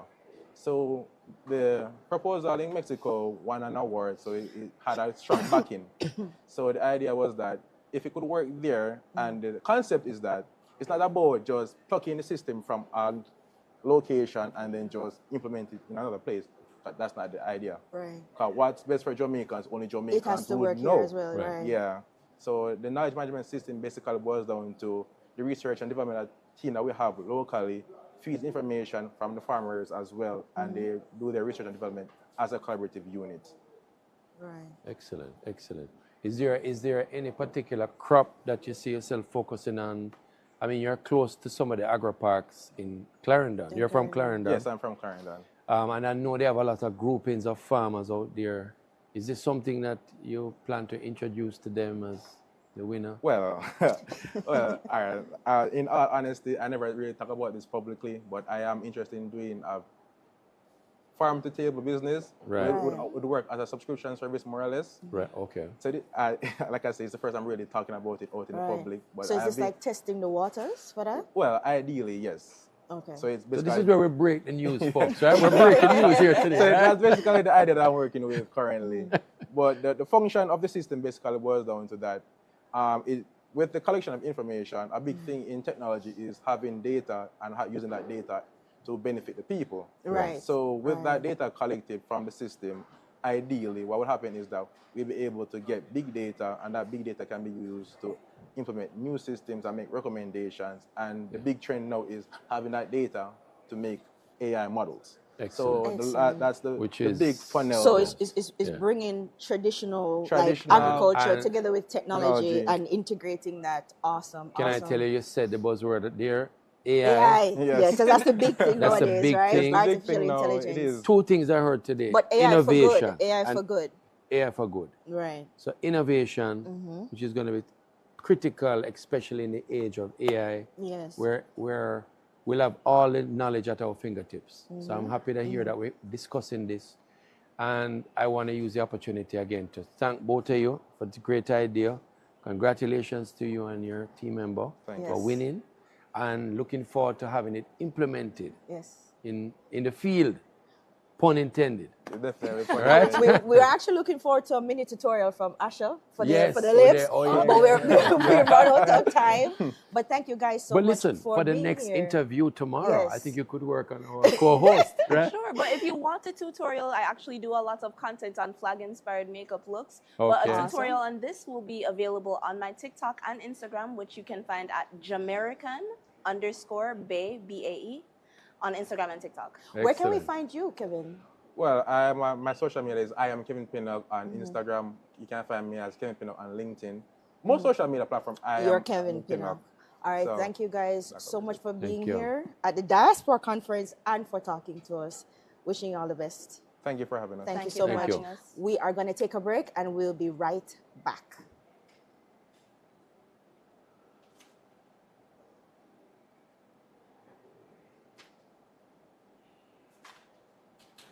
Oh. All right. You guys are great. No You one guys said are scene. awesome. I was waiting. Scene. No one said scene. Good, One good, good. second.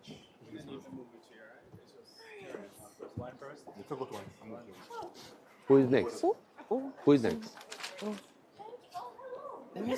Who is next? Oh, she's a diaspora in New York. You see, like a embroidered. Ah, there it is. Thank you. Sorry. Who is next, Timothy? Oh. Timothy? Oh, sure. Oh, okay. Also, did you?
Back on Jamaicans.com with our Riverside wrap-up on day 2 of the 10th Biennial Jamaica Diaspora Conference. And I'm again here with my co-host, Consul General Oliver Mayer. Good to be here. How was your day 2, by the way? Listen, I thought day 1 was fantastic and day 2 has been even better. Even better. Yeah, We so I had a can't lot wait for more day people 3. here today as well. Yeah, great turnout. Busy. It was busy. It was busy. Yeah. But now on to our second guest, Miss Karen Henry, looking absolutely fabulous. As we said, dapper. Yes, looking absolutely fabulous. Yeah. And Karen, you're from the diaspora, New York specifically. Yes. And she is a fundraising strategist from one of the largest woman-led grant-making organizations. I had to get that right? Yeah. So you're going to tell us more about how you're raising money in the diaspora and for what? Yes. So every year, I'm tasked with raising at least $2 million every year, and then we have to figure out how we're going to allocate that. Exactly. And most of the women or families or communities that we served are underserved, underprivileged communities who don't really have access to certain resources. Right. So what we do is we fund the leaders in those communities because they're already doing the work. They just need the backing. And the money? Yes. So we also help them strategize how to keep their organized. We don't fund them one time, right? It's an ongoing 5-year plan that we have because we want to make them sustainable. It's not it's a relationship. Exactly. And so after we give them the money, okay, well, how can we help you elevate in other ways, in other areas? And I'm also the marketing director for our an organization here called School Jamaica in New York. School? School Jamaica. It's here in Jamaica. I'm sorry, not New York. It was founded by a great musician called Desi Jones. Right, yes. Yeah. So we're definitely now working with his son, trying to preserve the heritage and the legacy of reggae music through teaching and through teaching Diaspora. It's an asynchronous, synchronous, so you can do it online. Anyone can do it online. Young kids, anyone can learn, but just learn about the heritage, because what we've learned is that there's no documented, how can I put it? Document of the reggae music, right? It's always been oral tradition. Like my dad taught me this, or my grandfather taught me this. So now we're just working on documenting it and make it just really bigger than ever. So and it's keep his preserving legacy the alive. culture through documentation and archiving. Exactly. You Right. got it. Yeah, Exactly. well said. So yeah, just doing that and just excited to be here and learn more about how can I give back, using my skills and expertise in fundraising, in philanthropy. But I want to learn more, like, where does Jamaica need the help? Is it in education? Is it building economic security for women and girls? And how do we build communities to make them thrive? So that's why I'm here, to learn that so I can do something about it. Awesome. You know, I'm so excited to hear of all your different projects that you're doing, especially with reggae music. Yes. Working with Desi Jones. University of the West Indies actually has a project called Reggae Studies. So they actually have a degree program called Reggae Studies. We have provided some scholarships there. And it would be good to connect you in that conversation. The Diaspora supporting University of the West Indies. Okay. But my question to you is, how do you select the organizations that get the funding from your grants? That's a really good question. Yeah, thank you. So I think it goes by the need, the need of the organization. I'll tell you, the first organization, I'll tell you about this one specifically. We call them grantee partners because we partner with them and we give them grants. So it's not like we're giving you money. We want to partner with you and hear what's going on in the neighborhood, in these cities. Where do women or men need help? So this one organization it's called a Call to Men. Right. And mostly we fund women, but this organization, because women's safety, we're like the focal point of their organization. They teach men how to, what's the word I'm looking for? How to properly advocate for women. Right. And so we wanted to fund them and fund their work because they taught young men from a young age how to, if you're in a college setting, how do you advocate for a young woman that's in trouble, or what do you say, or how do you become an ally? And so they were doing a lot of work in that sphere. So we wanted to fund them because women's safety were their primary goal. So it depends on if your main goal is to support, invest, keep women safe, then we kind of look at you and say, well, what are you doing? How can we partner with you and amplify the work that you're doing?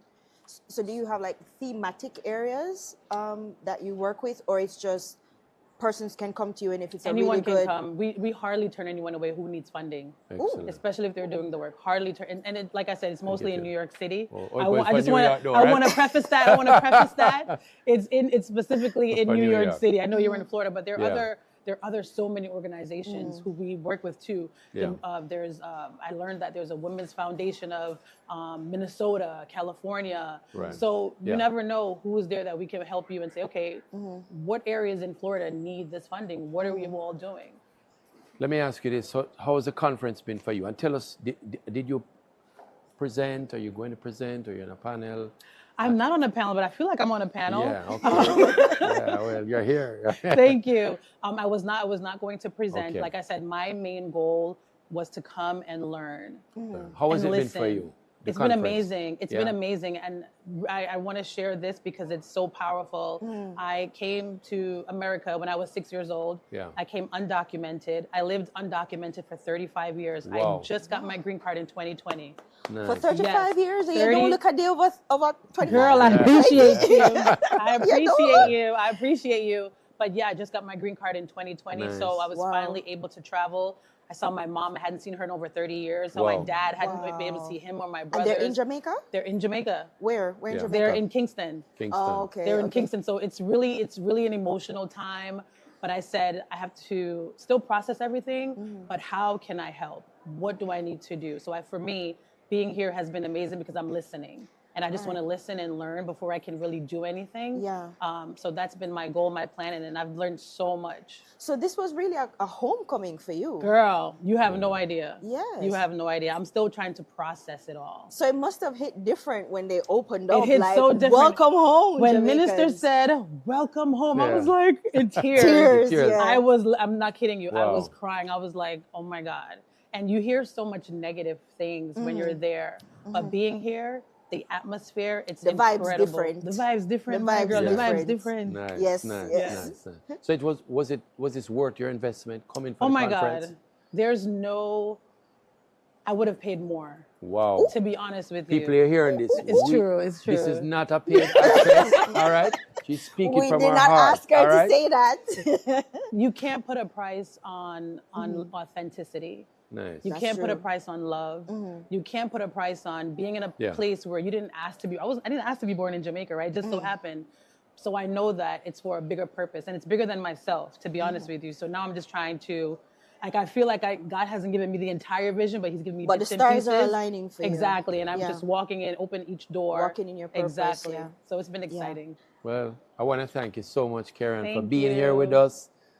We'll look forward to hearing more from you Oh and my God, getting you even will. more involved in the diaspora. And Well, the thank you for amazing coming. things that Listen, you're thank doing. you. Yeah. Yes, I'm gonna raise a lot of money for Jamaica. Okay? Yeah, yeah, yeah. Yes, All right. yes, yes, yes, Yeah, yes, yeah. yes, yes, Yeah. yes. Yes, thank you. All right. You can tell us where you got this lovely dress from. I can buy one for my wife. Surprise her, Listen, right? I'll tell you. Yeah, yeah. Well, that was good. Good job, man. Thank you so Keep much. it up. Yeah, man. I appreciate it. So when do you leave? When do you leave? I'm leaving Thursday. Thursday. Okay. So you won't be here for the day of service. Oh, right, the day of service. I could probably, we'll see.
Hi, and welcome back to Jamaicans.com. And I'm particularly excited about our next guest because let me tell you, I think our next guest is probably the most hardest working person here that I've seen. She has been everywhere. She has spoken to everybody. She has taken pictures with everybody. I don't know where she get the energy I don't from. know. And she looks fresh every single day, Yes. right? Comes out looking fabulous every single day. Minister, the Honorable Senator Kamina Johnson-Smith. Hi. Thank you so much for being here with us on Jamaicans.com. How has the conference been for you? It's been awesome. Thank you so much for having me, by the way. And thank you for those of you who are joining us on Jamaicans.com. Yes. We really appreciate the partnership in sharing information about what we're doing here. Yes. The conference has been amazing. I can tell. I mean, the number of things that has have happened. been positive. With just the conversations that you just shared a while ago are amazing. The ones that you're about to share, the people who are coming to speak about their experience here. I think for people to understand that this is the smallest fraction of what the big picture of what's happening here is difficult to absorb, and to use your last guess, difficult to process. Right. You know, and there's we hear, so many things. We hear so much of those stories, carry-on stories. Everywhere. Because when the first I heard the talk, you were the one to welcome home. This is a real homecoming. Yes. And for her, it was reality. Absolutely. It wasn't just, we're glad you're here. Yes. It was, this is the first time I'm coming home in 30 years. Today, we delivered a passport to a lady who has been away for 40 years. Wow. 40 years she has not visited Jamaica at all. She has Jamaican friends and stuff, but she has not visited at all. It's her first time back, 40 years. She applied for her passport. We had a problem because she didn't have somebody to authenticate her pictures. We found somebody to deal with it. PICA processed her, and she got her first Jamaican passport in 40 years. And she's so excited. I'm going to post some pictures with her later because she's literally dancing with the passport in her hand. I can imagine. And PICA's been on fire here. Listen, we had a citizenship issue.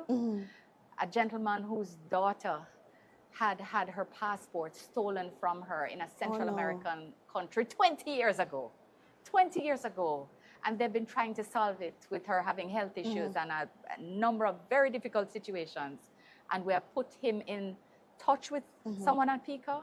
We have agreed a process. Right. Direct contact information has been shared, and within the month, this will be solved. A 20-year-old issue. 20-year-old so issue. we're having emotional and profound moments. Homecomings, but we're also dealing with issues that need to be solved for Jamaicans who live overseas and are here benefiting from government at your service. For sure. What has been the biggest moment for you? As I said, she has been all over the place, talking to everybody. But what are, not biggest, the most memorable so far? I've had a whole lot of big moments. Because there's one day to go.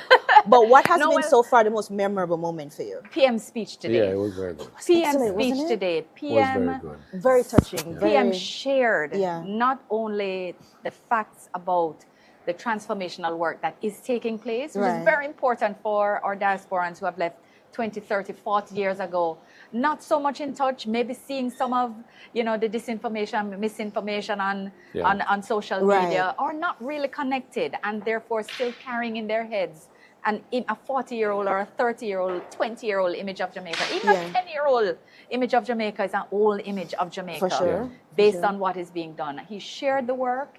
He shared the context. He shared the policy and the vision to make Jamaica be her best self. Right. And he shared it in a way that was engaging and sensitive to the interests of the diaspora. So I felt, for me, it was impactful because I could hear what I have heard the diaspora wanting to hear. You know what I mean? For sure. So that was amazing for me. And it was. I was watching it myself, and what struck me was how inclusive Absolutely. he was. There was something, a takeaway for everybody, Everyone, and everybody get a little touch. Yes. Right? Yes. And there was a spirit of unity as well. Right. And sharing that, listen, and even though there are props. political differences here, giving props to everybody. We don't engage in the way that we're projected to engage. Right.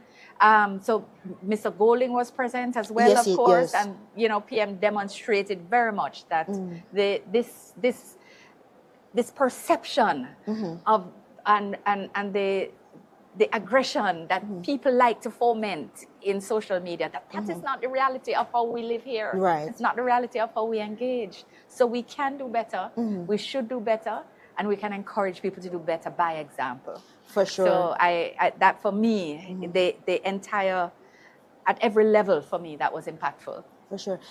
The conference, for me as well, and what I've seen, it facilitates a lot of networking. Absolutely. You have Jamaicans from across 17 countries coming and converging here. Yeah. A lot of network is happening, a lot of business. Can I share a couple that I've happening? heard about today? Yes. Couple from New York. Yes.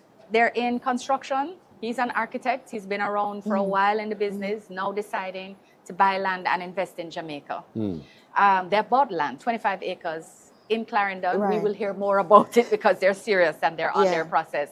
And this is from the conference. This is today. Happened based on what they heard. He had come before, but he has been following, been engaging, wants to be a part of what is happening in Jamaica.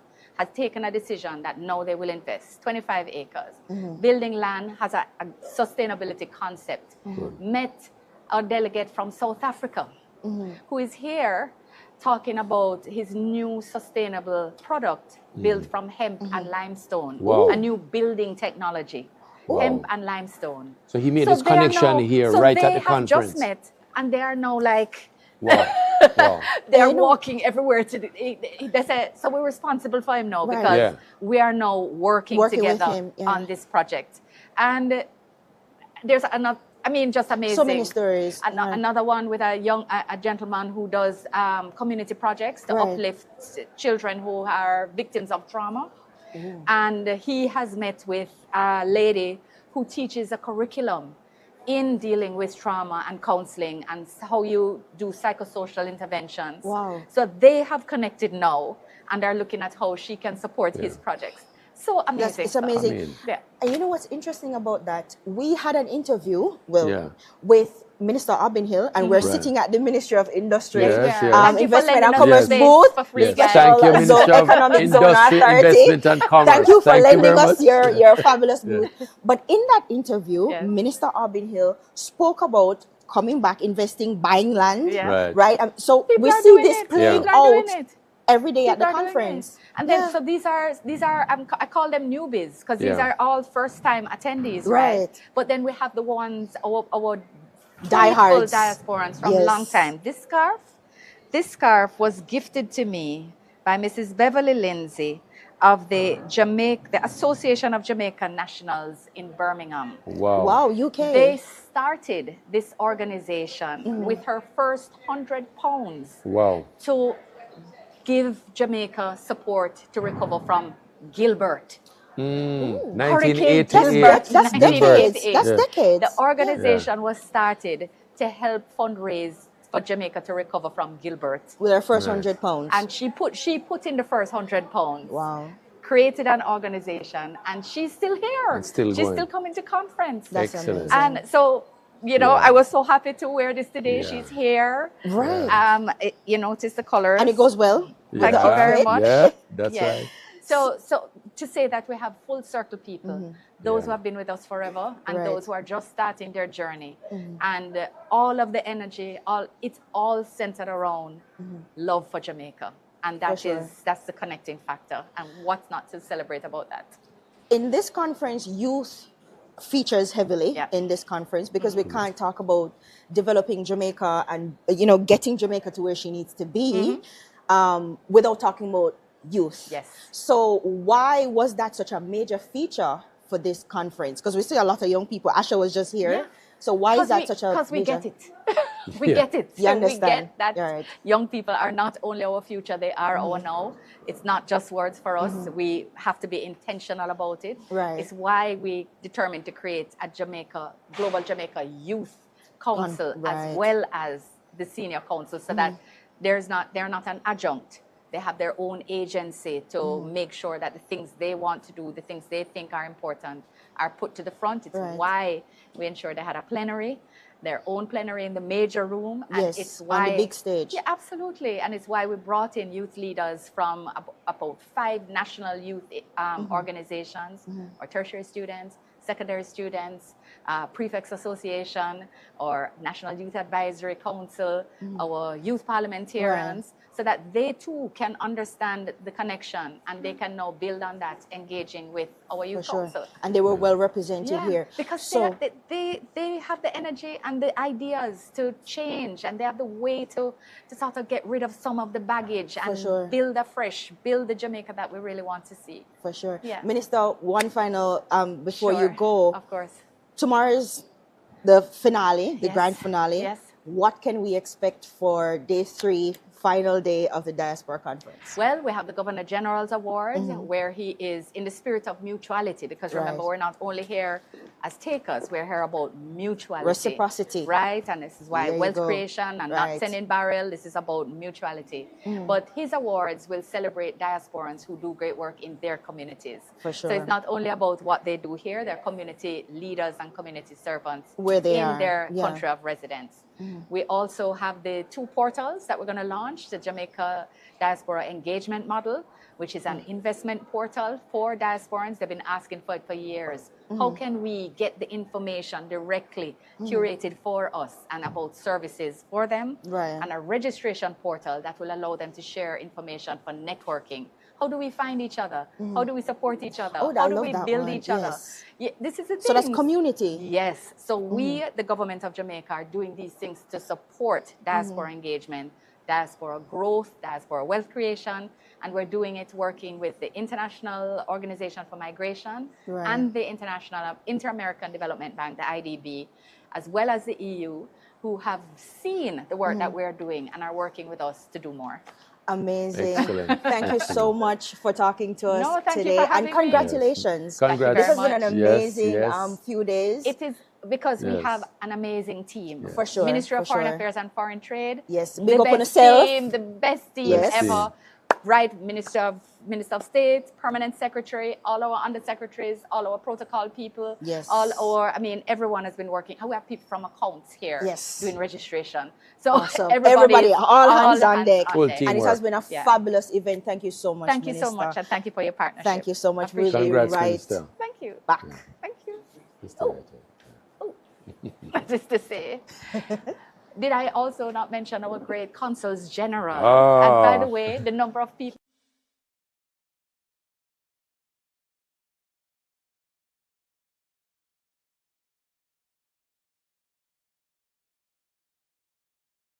We have been here, written into the landscape. VM. We are in the business of possibilities and know-how, from remittance to real estate, pension management, investments, business and corporate solutions, savings and loans. We are a strong, integrated group because you, our members, are strong. You are written in our story, and that's what makes us a mutual. VM Group. Transform your everyday.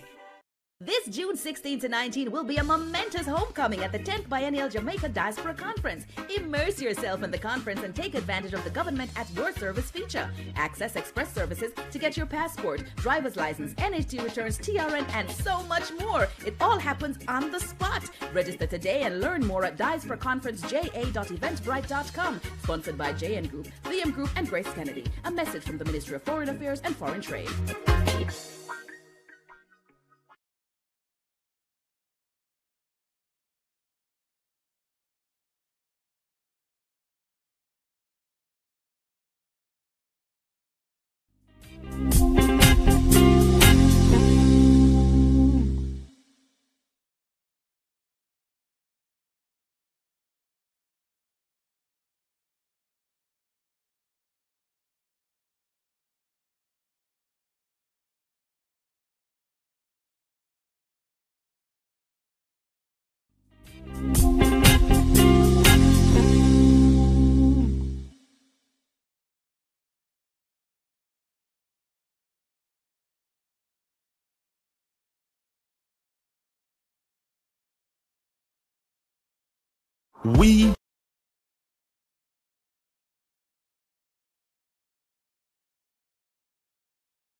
We have been here, written into the landscape.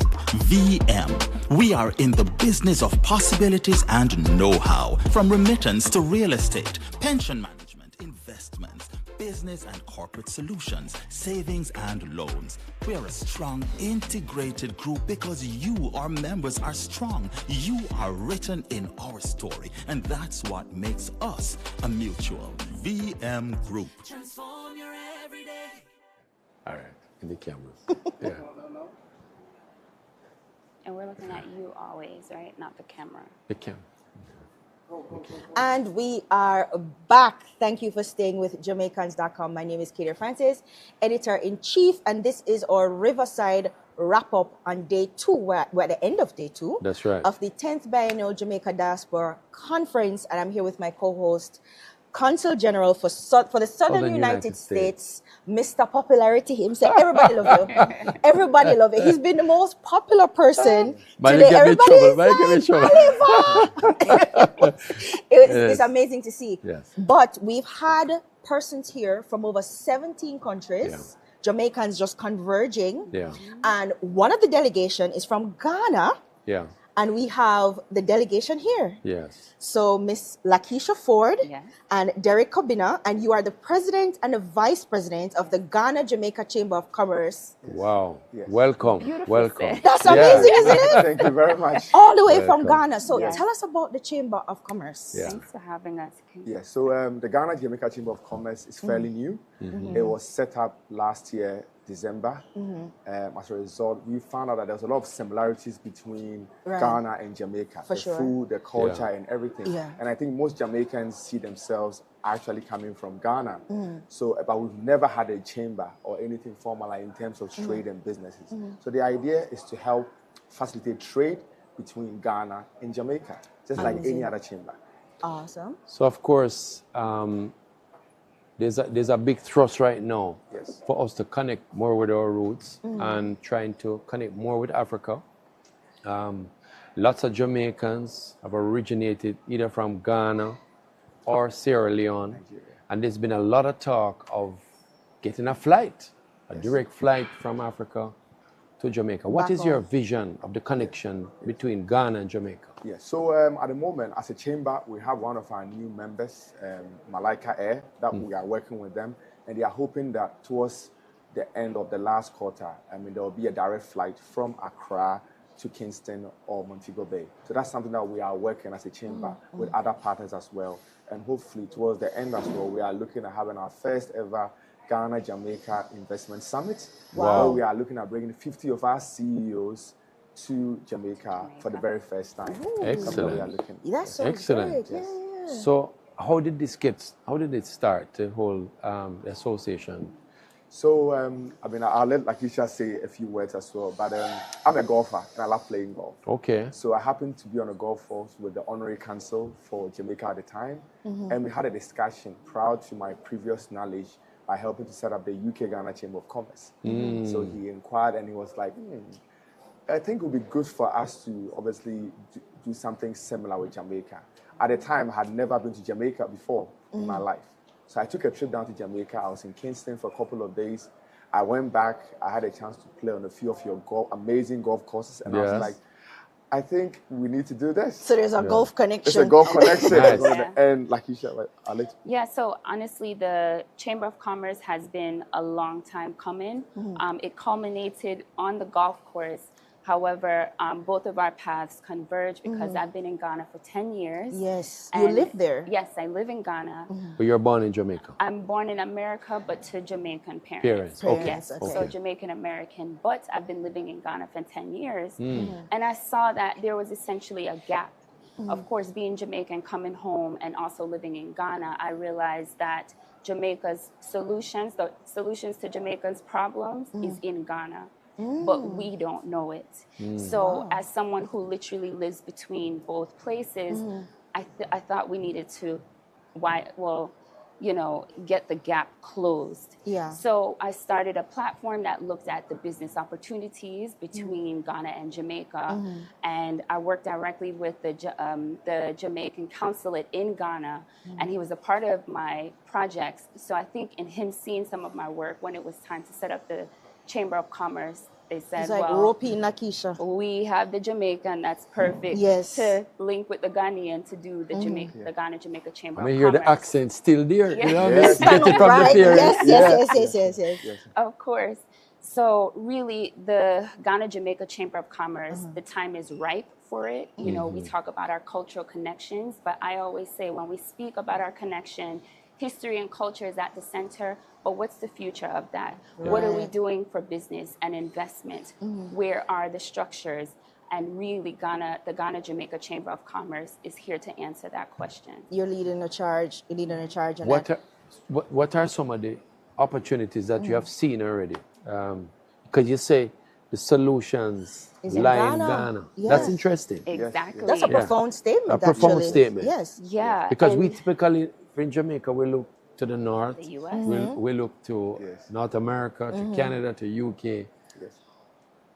But we need to look to Ghana. Tell us more about that. Absolutely. So it's profound because there's truth to it. Yeah. Yes, we have a proclivity to look at the US because it's very close, or even the UK because there's such a history there. Yes. But when we talk about the problems, you know, we have cybersecurity, as in problems, let's say in Jamaica, cybersecurity. You know, during the pandemic, there was an issue with distributing payments. Right. Of course, we have so many other things, just like so many other problems, just like a lot of countries do. But those are two salient issues that Ghana specifically has solutions for. So, for example, I talked about cybersecurity. Of course, this is also an issue on the African continent. And really, cybersecurity businesses are very sophisticated in Ghana, and some of these services could really support, you know, building up systems as service providers and partners, capacity building partners, For sure. bringing Ghanaian businesses to Jamaica to build capacity, as well as fintech. I mean, honestly, That's a one big of one. yes, one of the main things that got me really interested in Ghana and fascinated was the innovation.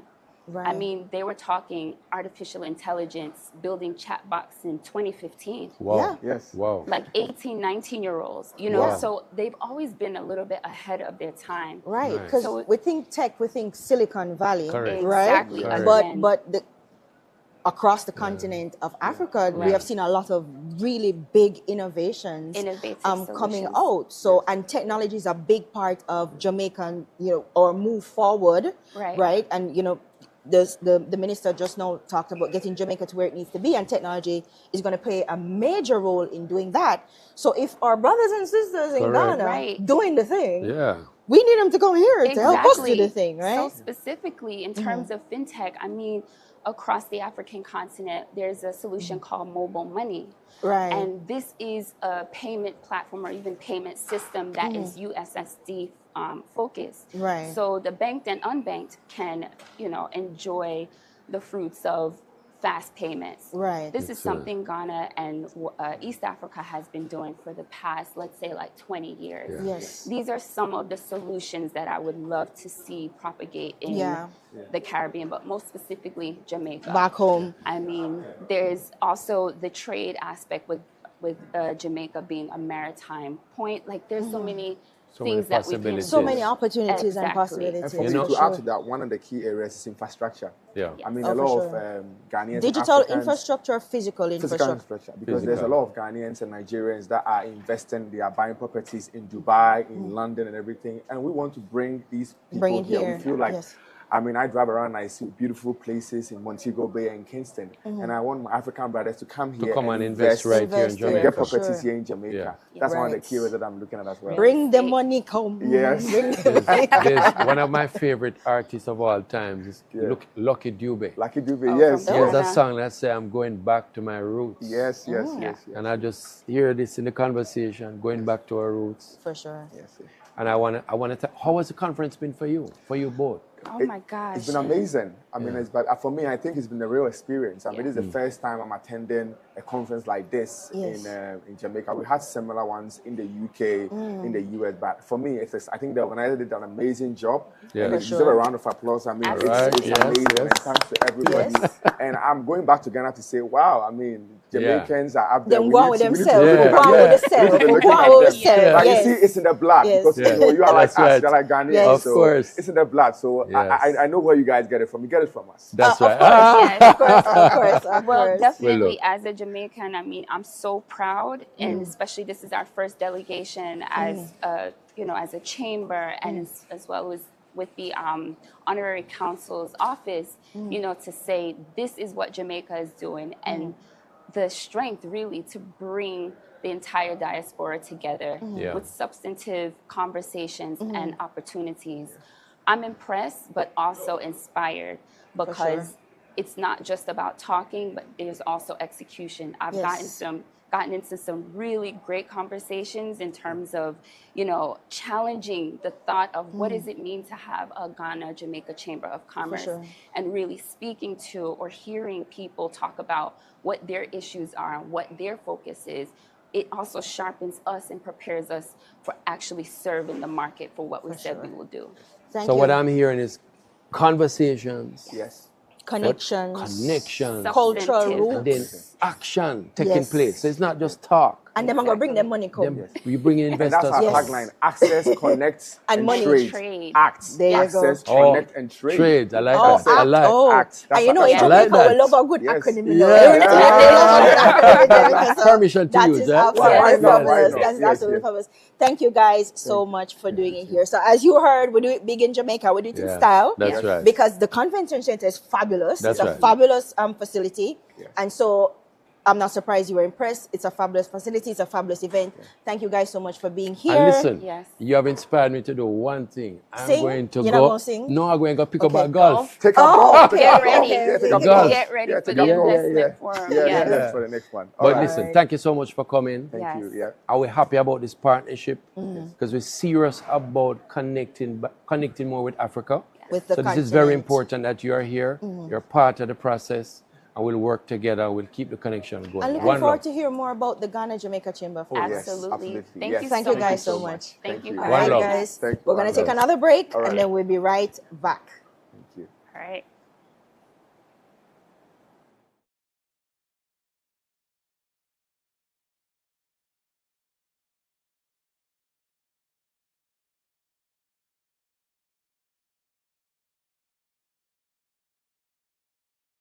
Let's face it, buying a home can be quite stressful and costly. At JANAAC, we understand you have big plans for the future. That is why we've created mortgage options suited to your needs, with almost no money down, unsecured loans to cover upfront costs, and flexible payment plans. We're committed to making the home buying process possible. Let JANAAC make your goal of owning a home a reality. Contact us today and take the first steps towards owning your own sweet home. JANAAC will help you find a way. It's time to come back. Back to feeling connected again. Back to curious. Back to adventurous. Back to being up for anything. Let's be lively again. Let's be laid back. It's time. Come back to the vibe that comes alive in Jamaica.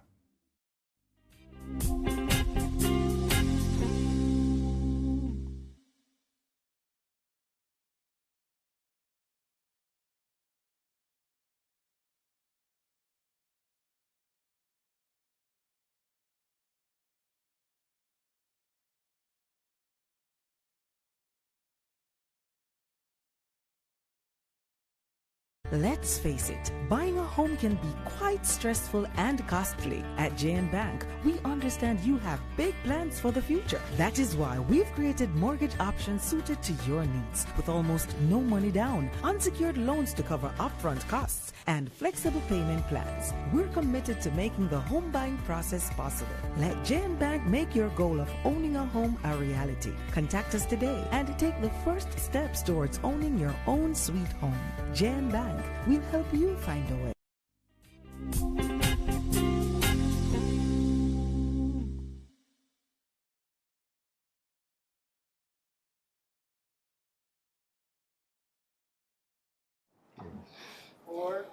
We're back with Jamaicans.com. All right. So we're back on Jamaicans.com. Thank you for staying with us. And yes, I am leading out here this time. All right. I'm the co-host here, and we're just so happy about the partnership with Jamaicans.com because we have seen Jamaicans.com grow from strength to strength, have over 500,000 subscribers. And we know that when we speak, Jamaican-based platforms on the internet. That's right. Put some Xavier respect on Murphy. them. Yeah, and And we want to congratulate Jamaicans.com on the work that they And continue Xavier to and the do team. in sharing the work and sharing all the good news happening in the community. For sure. And across the diaspora. That's right. Mm-hmm. And so we have a very special guest. We have a Speaking very of diaspora. Yes. A month ago, I could have said just Miss Shauna Chin. Now, I have to say Dr. Shauna Chin. Right? Dr. Shauna Chin from the Global Jamaica Diaspora Council. She's the Vice Chair. And she's here with us. Dr. Chin. Welcome, Dr. Chin. Welcome. Yeah. Thank you. I see you've been promoted to co-host. This is Elite very employee, fitting. right? Yes. I mean, honestly, in the US, we have the best heads of missions, right? We have Ambassador Audrey Marks, who's in my region, US West and Midwest, who does Let's Connect. So every month she has other government agencies, ministers come through so that the diaspora is able to engage with the government. What's happening with back what's home, happening, yes. right? Then we have in New York, Consul General Wilson. She does CG on the beat. So she's in the community with the diaspora organizations. And in South, we have CG Mayor, who has High Five. I mean, everywhere I go throughout the whole conference, there's like, is that CG Mayor? And they want to meet the man of the hour. Yes. He's very engaging. Might as well my head bow. Some pictures, Oliver. No, but it truly is an exciting time in the diaspora because we have 3 heads of missions at the same time who are engaged. Very engaged. We have the government of Jamaica who's saying we want to engage. They've created the Global Jamaica Diaspora Council. Traditionally, there was the US, the UK, and Canada. Now we've extended into the non-traditional regions. We have Africa, Europe, Latin America, the Caribbean. Okay, we're everywhere. Yeah. We're everywhere. everywhere. Yes. We're everywhere. Yes. And so I am truly excited to be a part of this entire movement that the government has moved towards because it truly is a good space. I have been in this diaspora thing since I was 19 years old, and now I'm not 19. Since before you were Dr. Chin. Yes. Let's say since before I was Dr. Chin. And, from that time, we've been talking about deepening the engagement and truly how to get that done. And so to see all of the suggestions being put into place, it truly is an exciting time for the diaspora. So, Dr. Chin. One quick question, because this is something that I see a lot, and I'm sure you see it a lot because you guys are in the diaspora. Just the enormity of brand Jamaica out there in the world. Can you guys can you even put that into words? How enormous a brand Jamaica is, one of the most popular brands internationally. Can you speak to that out in the diaspora? CG, do you want to go ahead? Let me tell you, every day I grapple with how big the brand is. Every day I think I have it part, I understand how big it is, but I realize I'm just coming to the understanding of how gigantic it is all around the world. It opens doors. I remember one time I went to a production in London and we could not get in, and we tried every single route, and I just mentioned that I'm a Jamaican. And the girl, the attendant was a Jamaican. She said, come here, boss. And she just put me in first class. Gone show. Absolutely. Listen, let me tell you, one of the engagement pieces that we did through last term, the former chair, Minister Leslie Campbell, and myself and 3 other members within the Department of Diaspora Affairs traveled with the IOM, and we went to Ireland. And let me tell you, they were representing there. We had a whole community come out. Of Jamaicans in Ireland. Of Jamaicans in Ireland came out to meet the minister. And they come with their flags. And, it just makes you so proud. And then not only that, when we're at the table talking with all these other countries, so it was the Global Summit on Diaspora Affairs. And so this is where countries are coming together, hosted by Ireland, to speak to other countries about how they want to engage the diaspora. So Jamaica has been ahead of the curve, which is what I tell everybody. People are hearing this directly, right? Yes. We had created long ago the Global Jamaica Diaspora Council. Here it is, Ireland is having a whole summit to ask countries, how do you engage your diaspora? And so they have Jamaica at the forefront. Excellent. So this is what I try to tell the diaspora. Listen, know how big things are going. Exactly. Jamaica. Exactly. And I know it's so easy because there are so many difficulties that we're not hitting the ball. But I think it's so important to recognize that we have systems in place, that we are addressing the ball. And not only that, we're hitting the ball out the park. And when we get it right, we get it right in a big way. Remember, let me tell you, man, oh my God, we had... So there were bilateral relations where we were able to speak to individual countries, but then there were multilateral relations where everybody was speaking in a large group. Every single country wanted to talk to Jamaica. Excellent. Because they wanted to know, how do we get the ethnocentrism? How do we get our countrymen to be so involved? And they were when we talked about the Global Jamaica Diaspora Council, they were like, okay, wait, tell me that again. How did you do that? So, absolutely. No, I mean, I agree with you. I mean, because even coming here to the conference, some of my colleagues from other Caribbean islands, I mean, they have signed up to be here. They came to the last conference. They've asked for support, how to set up their diaspora. Absolutely. But Shauna, you are a central part of this movement for the last 3 years. You've been in the community for a while. You have seen the Global Jamaica Diaspora Council in action. You see it behind the scenes, and you see it being implemented and on the ground and the results. What are some of the significant advantages you have seen since its transition to the council?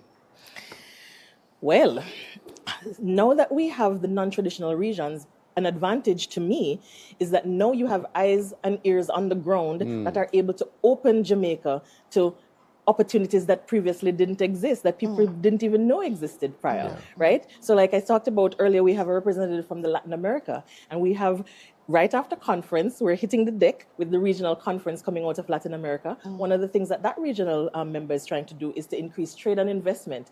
We have, in what she has identified, is that sugar is something that is not traded there. Right.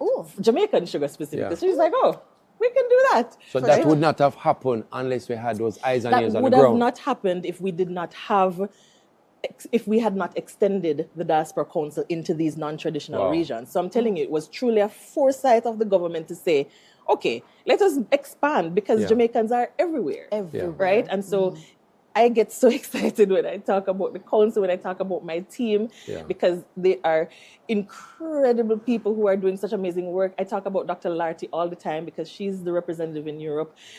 Our meetings, I don't know, easy meeting it up, CG. Our meetings are 3-4 hours long. Dr. Larty in Europe, she is up 1 a.m., 2 a.m., 3 a.m. for our meetings. Everybody's present and at the table, collaborating. And that is what I want the diaspora to, throughout this entire conference, to understand. There's a true collaboration happening. And you're seeing the results of it. We have David Jarrett over in Africa. He's already hit the ground with his regional conference.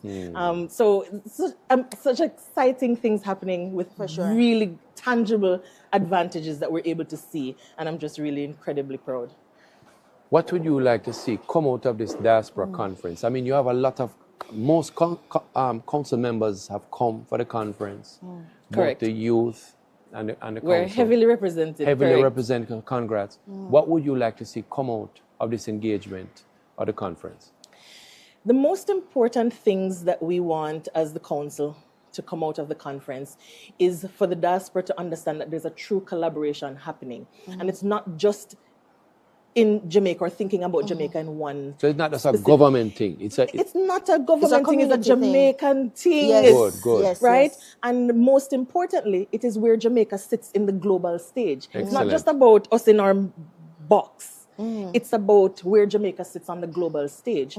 Every country is trying to get to Vision 2030. Every country, Kenya, everybody has a Vision goals, 2030. all of that, And the United Nations has set those sustainable development goals. And as the council, our mandate aligns with those goals to try to get Jamaica to Vision 2030. And we're trying to tell the diaspora, no, Jamaica is saying, the government is saying, let us do this together. We can't do it without you who is abroad. And so if we come together to help Jamaica, when 2030 does come, there's going to be where countries have to then report where they stand globally. And we want to know, where does Jamaica land on that index? How we way up. Right? Against and when other we places, see Jamaica's standing, we want to say, oh, we're up, that's up.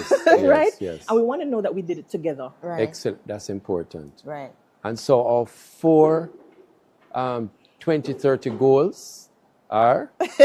I'm going to give you. I'm going to give everybody an acronym to remember it. I'm going to give you an acronym to remember it. It's like when you watch sports, ESPN. So the E is for empowering. We create empowering our people. S is to create a safe environment. P is for prosperity. And N is to create the environment which is safe and natural, the environment. Okay. So it's a good way. So ESPN. I'll remember that. That's my little way of it. For persons watching, what the CG Mayor is talking about is, so the Planning Institute of Jamaica, or PIOJ. That's right. Everyone can go to the PIOJ's website to know what Jamaica's Vision 2030 looks like and how it aligns with those sustainable development goals that you spoke about. And so I think I emphasize and I give people the resources that they can find for themselves, because hearing me talk about it, you might be, all right, who send you, right? But these things we want to be able to show tangible outcomes, right? Tangible things that people can actually go and physically see. Okay, this is what Jamaica is working towards.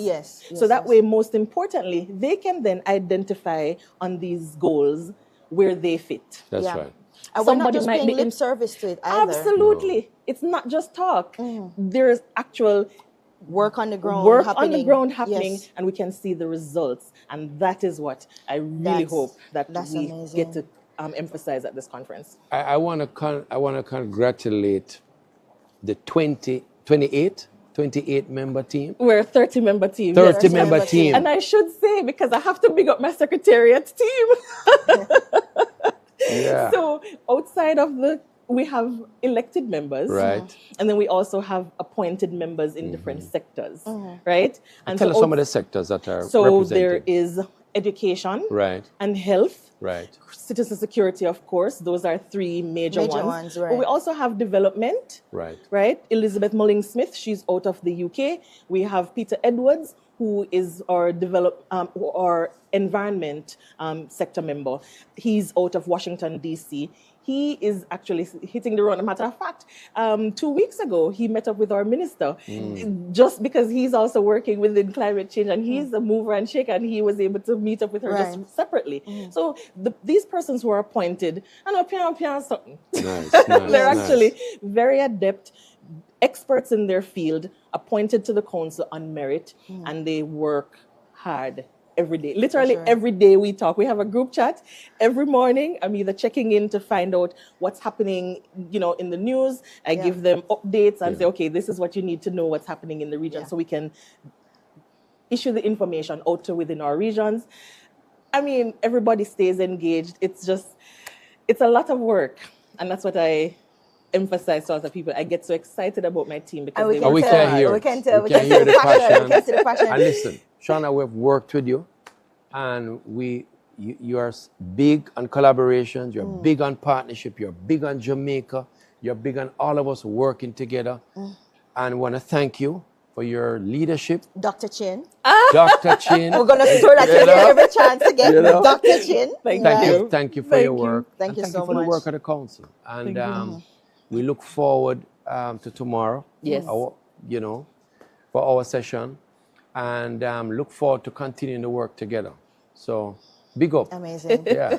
All right. That is it for our Riverside wrap-up on day 2 of the 10th Biennial Jamaica Diaspora Conference. We want to thank the Ministry of Industry, Investment and Commerce for lending us their space for today's wrap-up. Yes. And the Special Economic Zone Authority. Which and is of course, I couldn't leave here without the big lady herself, Minister Kamila Johnson-Smith.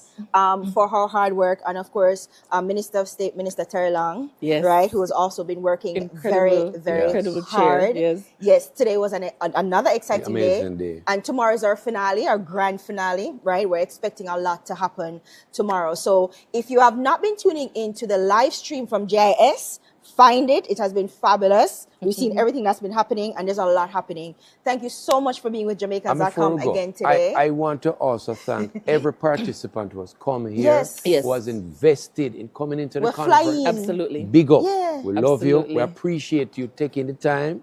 Yes. And we had over 1,200 persons. 1,200 persons. Yes. I won't say where the most of them came from. I wouldn't do that on the show, right? I won't say that on the US, West and Midwest. I won't say that. 17 countries, not just the Southern USA, right? 17 countries coming back home, representing, networking, growing, all working together to get Jamaica to where we want Jamaica to be. It has been the vibes, energy. Immaculate and vibes. Substance. Absolutely. Of course. Absolutely. Thank you guys so much, and we'll see you tomorrow for our final Riverside wrap-up. Thanks for watching. Yeah.